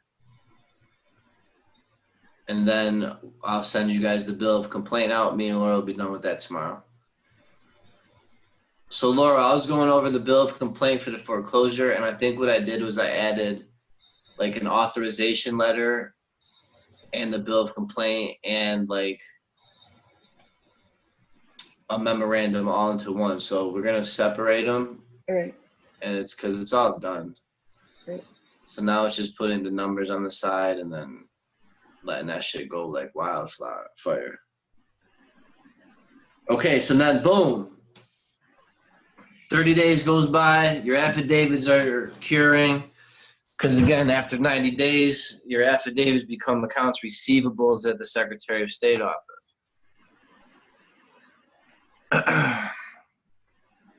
So, after 30 days, you send them out a certificate of non-response, which is the same thing as an opportunity to cure. Keep going down. Right here. Notice of fault and dishonor and opportunity to cure. Same thing. These next two go out. We'll keep going. And I got this. You got this already written down, right? Yep. Okay. We'll pull up the list and I'll re-go it. We go over everything.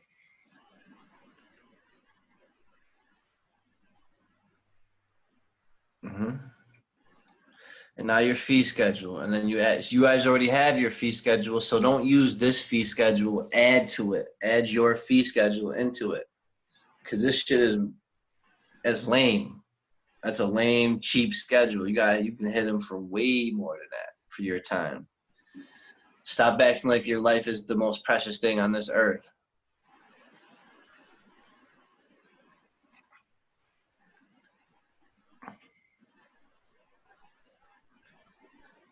And then your exhibit, and then your certificate of service will have everything right here. Your recorded presentment, your certificate of service and certificate of mailing will have everything that you have in that folder, in that packet. Registered mail, return receipt. Boom. PJ, I have a quick question. Oh, pardon me. Go ahead. So, in regards to versus certificate of service versus notary presentment, which one do you prefer? It's the same thing. Okay. It's all the same. The notary presentment follows the same rules. It's the same private administrative procedure.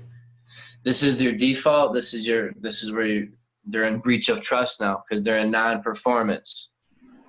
So when they're in non-performance, this is your breach of trust. And if you read the A.J. Oakley book, Constructive Trust, you create the constructive trust now, which is your counterclaim, your bill of complaint, etc., because you have your proprietary interest in the financial assets, which is UCC Article 3-305 and 306. And this is where you're going to start your recoupment. Because first you discharge, first you close your circuit, you private administrative procedure, your OID, you discharge your debt. And then because you're the original issuer of all this and you granted them everything, everything has to return to the source. So once you've OID'd them, your recoupment will be in federal court, your restitution will be in federal court, your discharge will be in federal court. You'll file Form 706, 709, and 1041. And that is your discharge, and that is your recoupment. And that's how it is done. And if somebody can prove me otherwise, step up to that plate and take a swing.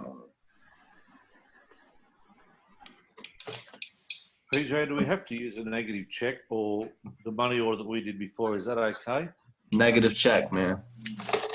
If I do another payment to the bank. Max, negative check is the way that I'm being taught, so that's why I'm teaching you that way. Okay, we can just download this check writing program off the internet, yeah? No, it's at Staples. You can get one for $30 or just go on Amazon, and they have it right where like the antivirus software is. The checks come with it. Next class, I'm going to get into ag liens. I'm going to get into the land declaration. I'm going to get into generation skipping transfer taxes. I'm going to get into the UCC. I'm going to start, because the first couple of UCCs, the ABCs of the UCC, I'm going to go through those quick. The sales and leases, they're very important, but I'm going to go over just a few of the codes that are important. 344A are really important. for negotiable instruments, bank deposits, wire transfers. I'm going to go over letters of credit. I'll pull up Patrick Devine's letter of credit in UCC Article 5. I won't go over Article 6 because that's just bulk sales, and I don't really have too much on that. Article 7 is really important, but will be really quick, which will be documents of title. These won't be all separate classes. I'm going to bang out like 3 or 4 in one class. Because it's going to be leading to creating the check and creating your accounts and creating your recoupments and having your status proper and doing a secure transaction. Because you gotta know all the background stuff if you're gonna go start buying shit. You know what I mean? Because it's all it is, a secure transaction. The res is the vehicle, the application is the res, and you need to take control over all that stuff. And it's UCC 1 security agreement. And then you do the assignment. It's all commercially done. It's all controlled. That's why coming out of the system, they know what's going on because they created the system. That's why there's people there waiting for you, there to coach you, interview you, etc. I probably had these psychologists going crazy following my Facebook. Anyways. So again, that's your discharge. The discharge is, boom, 1099-A. I mean, we can go over a 1099-C. You can send a 1099-C out and cancel the debt as well. I can fill out the 1099-C for you next class as well. I'm going to show everybody my trust pack by next class. That will be done. I'm going to show everybody I'll get my secured party or secure transaction package ready. I'm creating notes for you guys from all the ABCs of the UCC 1. Basically what I read and I highlighted. I bought a digital highlighter. It was like $100. Of course, I left it around my sister and I can't find it now. So I might have to get another one or I'll make her find it. I know it's just in my garage somewhere. If not, I got somebody that will type my notes up for me. But I really don't want to make her do all that. Jay and Gene and Steve, amazing stories on healing the temple. Thank you for sharing. That was amazing. Discharging debt, you guys are the remedy. You guys just have to know who you are. You got to just execute your private administrative procedures, default these companies, file these criminal complaints with the Department of State because what they're doing is criminal, and by us acting in honor will change everything. As long as we can show the fraud, show them that we know who we are, that we're sound mind, and just handle your estate. Remember, I'll go over the Holmes F. Crouch book and how the executor pays out the beneficiary, and we'll go over the generation skipping transfer tax. And then, like I said, tomorrow I'm doing a call with, I guess I can say another mentor of mine, and we'll be filling. She says I'm her mentor, but they play these games. I will go live. We will do 706. We will do 709. We will do 1041, and we'll do the schedule K1. That's your recoupment. That's pretty much, once you learn that, you're set for life. You can retire once you know how to do your recoupment, because you get your unified tax credits by this. The negative check I just showed you. Laura, I'm saying this picture. See if I can find it. But you have to expatriate before you do the unified tax credits. You can buy stuff and discharge and credit repair and all that stuff, but to do the unified tax credits and special drawing rights, you have to be expatriated. U.S. citizens don't have those rights, or they don't reap the benefits of the IMF, not U.S. citizens. Foreign nationals do. Let me show you. I'm going to send you what I'm talking about for your unified tax credits under publications 950. Hold on, I ain't sent it yet, Slán.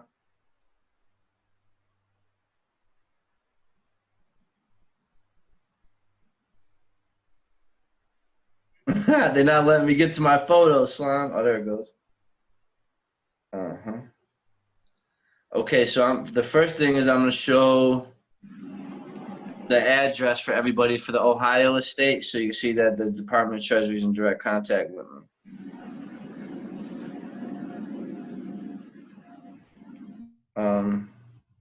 Come on, Moses.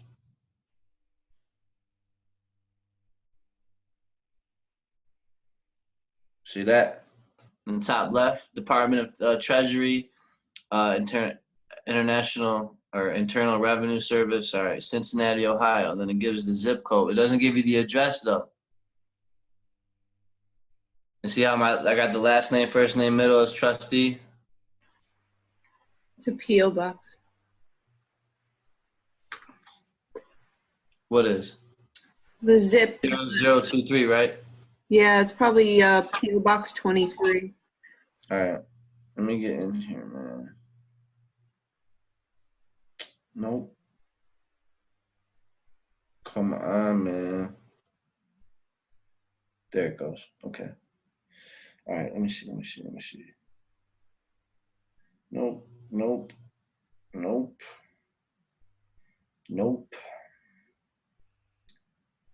I don't want to show that one, Slime. Nope.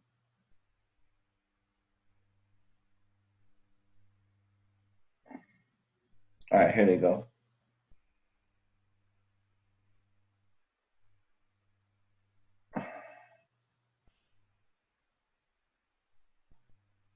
Hold on, one more. I got two coming.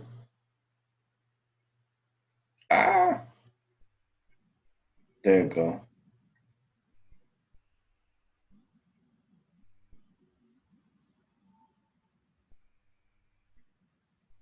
Come on, load, man. Stop playing. 1225, man. Come on.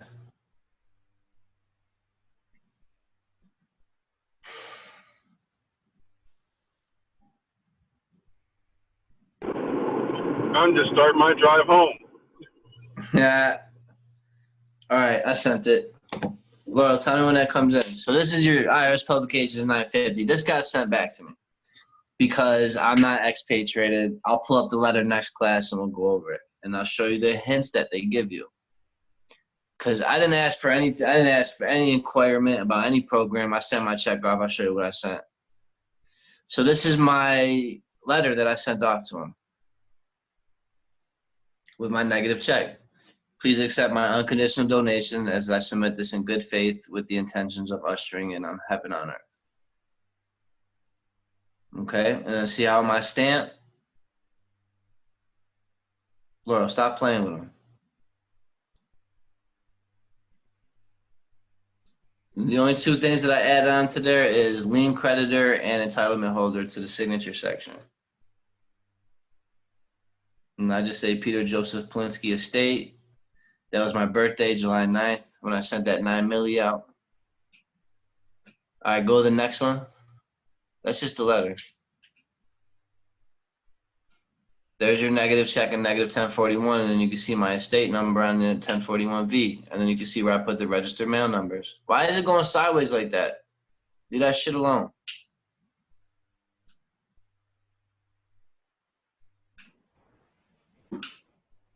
And see how I put the amount outside of that box? Because inside of a box, nothing can be considered. And I got my FINS number on there. I got everything on there. The bottom of my check is my social, and then to the left of it is the routing number to St. Louis. There's my check number. Stop playing, man.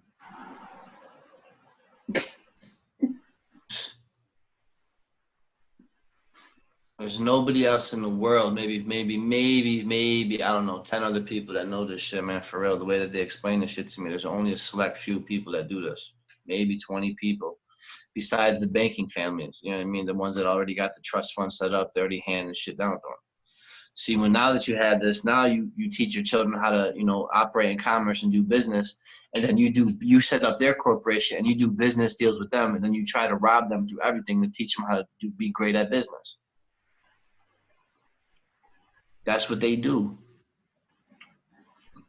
They practice robbing each other so they perfect their business. Gene, that's all I see was a bunch of cocaine in that jar. What you doing? This is diatomaceous earth, everybody. Okay, cool. It Cocaine. looks like flour, and it's virtually tasteless. It's very Sure. good way to get rid of parasites. Really? You could post the website. You send me I'll talk to you tomorrow about it. It's gonna be an awesome conversation, Zoom call tomorrow. I can feel it. Steve, you trying to join that? Well, last time we were working on Steve's documents, and then Jay called in. Steve wasn't gonna be in on it was gonna be 2 separate calls, but it ended up working out. It was cool. So, but Steve's my pal out in Missouri with Doc. And again, Mr. Middleton, his family's the one, his great-grandfather signed the Declaration of Independence. So it's always an honor to have them in class. He's a real good guy. He'll be taking care of me when I go out there. Him and Doc, they take care of me. Doc is the chiropractor. He's certified in enzyme. I forget how to pronounce all that. He's up there. He does. Am I doing the thing with you tomorrow? You know it. Okay. Just call me when I'm gonna get off this call right now. Yeah, I'm about to get off too. I'm about to end everything because it's getting late. We went over a bunch. It was a great class. We went over temple healing. Went over great herbs and berries and discharging, and it all correlates. If you're redeeming debt, you gotta redeem your temple. It correlates. Purify your body. Purify your bank account. Nobody's in debt. Debt and sin spiritually mean the same thing. PJ, I've got a question. Absolutely. So this is Abra. I'm a newbie. Abra, how are you? Pretty good. I'm keeping up. I understand Good. what you guys are all talking about because I knew about this before, but now I'm starting to do something about it. Beautiful. So I got to start at the beginning with my birth certificate, and I haven't done it because I wasn't sure. I called them up and asked them a bunch of questions. I had a name change. So they said that I could change my name officially and attach my new name to my birth certificate. So I would get 2 birth certificates. They'll send me the old one with a new one attached to it with the new name. Is that what I should do? Yes, that's fine. Is there anything else I need to know about all this stuff in relationship to having a name change? Nope. The name, it doesn't matter about a name change. It doesn't matter if the secured party name, it doesn't matter the all cap name.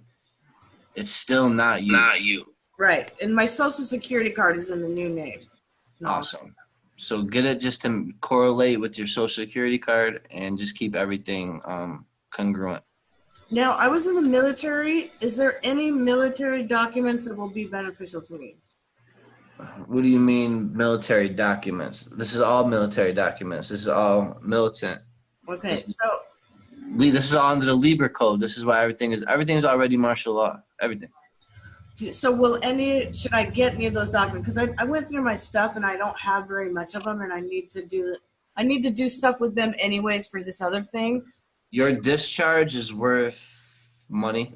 Oh, okay. So my discharge, my DD-214. Yes. Okay, I'll get that. Absolutely, absolutely. Okay. Okay, so another thing that everybody should be doing is everybody needs to go to Vital Statistics and order your grandfather as far back as you can order birth certificates for. And you're going to start, I'm going to show you guys how to create your family trust because everybody wants to take care of their family, right? So once you create this family trust and you're the executor and they're the beneficiaries, because you're going to take their birth certificates, all that stuff, same process you did, you're going to do it for them. They'll let you get somebody else's birth certificate? Well, you're going to walk them through the process. And yes, you can order I'm ordering my 2 grandfathers, my 2 grandmothers, because after that, it was before 1933. What about my mother? Would I need that too? Mother. Yep. Okay. Grab everything. Mother, father, your sister, brother, aunt, uncle, cousin, inbred cousin. I'm just kidding. I'm just joking, man. I'm just joking. Okay, now I have another question. Okay, now I'm not clear. Is there another class tomorrow, or is it just a private thing between a couple of you guys? It's just classes are on Wednesday, and then tomorrow. So for my students, I do private sessions to help make sure that their paperwork is done right. I go through their packs with them, basically whatever they need me for. I try to. Zoom it's just easier than text messages. Sometimes I can answer questions in text message, but over a Zoom call and you hear my voice and you hear me talking shit, it's just better. Okay. That's good to know, because some of these things I'm like, ooh, I wouldn't want to screw that up. It's all right, man. It's all failure is part of the success. And if they send stuff back to you, they always send it back and then they correct it and then they point you towards the correction. All right. So, and then were you serious that there's going to be people wanting to coach me and interview me when I send all this stuff in, or were you being so funny? Well, yeah, because you're sending in $100 billion bond. You better know what you're doing. Right. You know what I mean? You guys are coaching us. Not that I thought that you were saying that somebody that I'm sending stuff to is going to want to interview me. No. Okay. No, it's all subtle. Unless you know how to read, you know what I mean? It's just subtle. It's nothing like they call you and bash your door in. And no, Okay. it'll be probably like through emails or Facebook, or they'll come to you as like a friend, or say they're part of this group, because there's a couple of them in here. I'm not going to get into it, but. Oh, really? Somebody will come and, like, if I get far enough along, somebody will be like, hey, let me help you out here? Well, they want to see your intentions. I see. Okay. So I shouldn't be scared when that happens. Okay. Never, because you live righteously, right? So there's nothing to be scared of. I mean, I'm trying, I'm trying to figure this all out. All right. And one other thing. So you've referred to some stuff throughout this whole class about going to court. Are we actually going to have to go to court, or is there? Not your body. Okay. The paperwork is your court. Court is just a bank. These courts are just banks. This is why securities and trusts, it's just banking, and it's just performance. But no, you don't have to go to court. I'm finding out that if they want somebody to go into court for them, like they're going to be dickheads, I'm going to be able to go in there and speak for people now. So I'm cool with that. Alrighty. So yeah, I've got all of the classes, and I've been at a couple of them, but I had some personal stuff I had to deal with, and now I'm just planning on hunkering in, doing everything step by step. I'm gonna rewatch all the classes. Luckily, I did. Amazing. Thank you so much. What else? I think that's it. That's all. I got a list here. That's it. Sure? Yeah, I think so. Okay. Thank you. Well, thank you for coming to class. I appreciate you. Yeah, this is great. I'm learning. Good.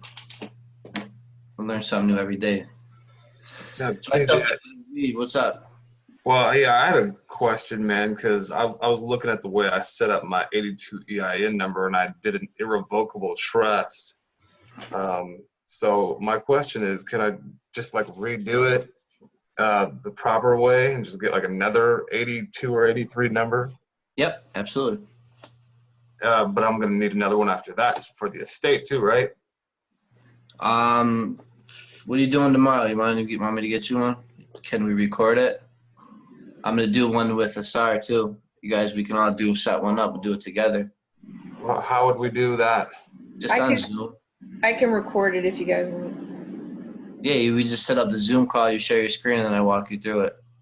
Oh, just like I did with Laurel just now. Okay, like what, same time tomorrow then? Well, I'll text you when I get up, then I'll see what time everybody's free, then we can, try and correlate something. Okay.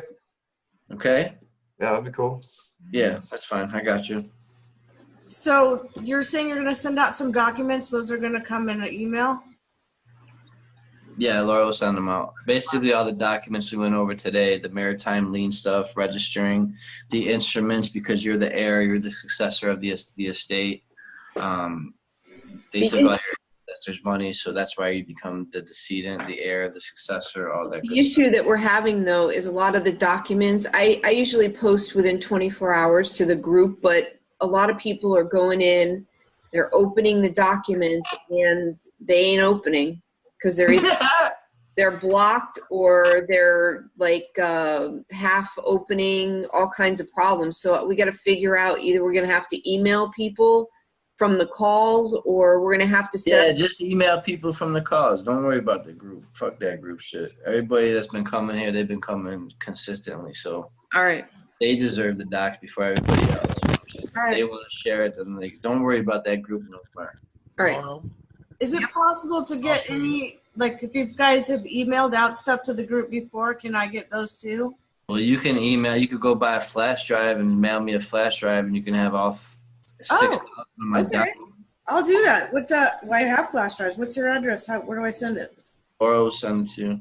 Okay, awesome. Thank you. Laurel? Yeah, Jay.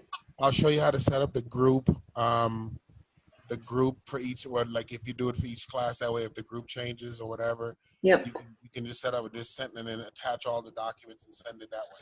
Thank you so much. I'd appreciate that. The PDF ones work, Laurel. Yeah. Word docs, I think now it's only in this group, because in other groups I've been able to open it up on the same computer. That's how you know you're in the right place. Exactly. Exactly. Yep. Exactly. And PJ, you are absolutely correct. You will get a visit. Okay. It's all good though. You guys know who you are. They just, you know what I mean? It's all good intentions. Tell them you want to help the economy. Tell them you want to start investing in humanity projects. That's all they want to hear. Yeah, they're not coming out to be. They're real peaceful people. They were very courteous. They were not rude or anything. They just want to see what your intentions are. What are you trying to do? You know? Exactly. That's all it is. That's all it is. Amazing. All right. All right. All right, guys. Great class. I love you guys so much. Thank you guys so much for coming here every week. It's amazing. Follow your dreams. Follow your heart. Stay persistent. You guys are all going to be retired soon. Get ready for it. Have fun. Have a good night. And I'll see you guys next week. And then whatever you guys need, contact me and Laurel. We'll get the Zooms going tomorrow. Jay, next class, we'll get everybody filing under your business for the online PDFs or online recordings. Okay. I'll get with you. We'll do the 82. I'll text you. Cool. Ian, I'll call you tomorrow. We'll go through your treasury pack and I'll fix your holes. I got the email from your friend. I'll try and help her out. Gene, I'll contact you guys tomorrow. Again, thank you guys so much for sharing your wisdom. I appreciate it. You guys have a great night. Kings and queens. Hotep, good night. Good night. Hotep. Good night. Night. Night. Thank you. Thank you. Thank you.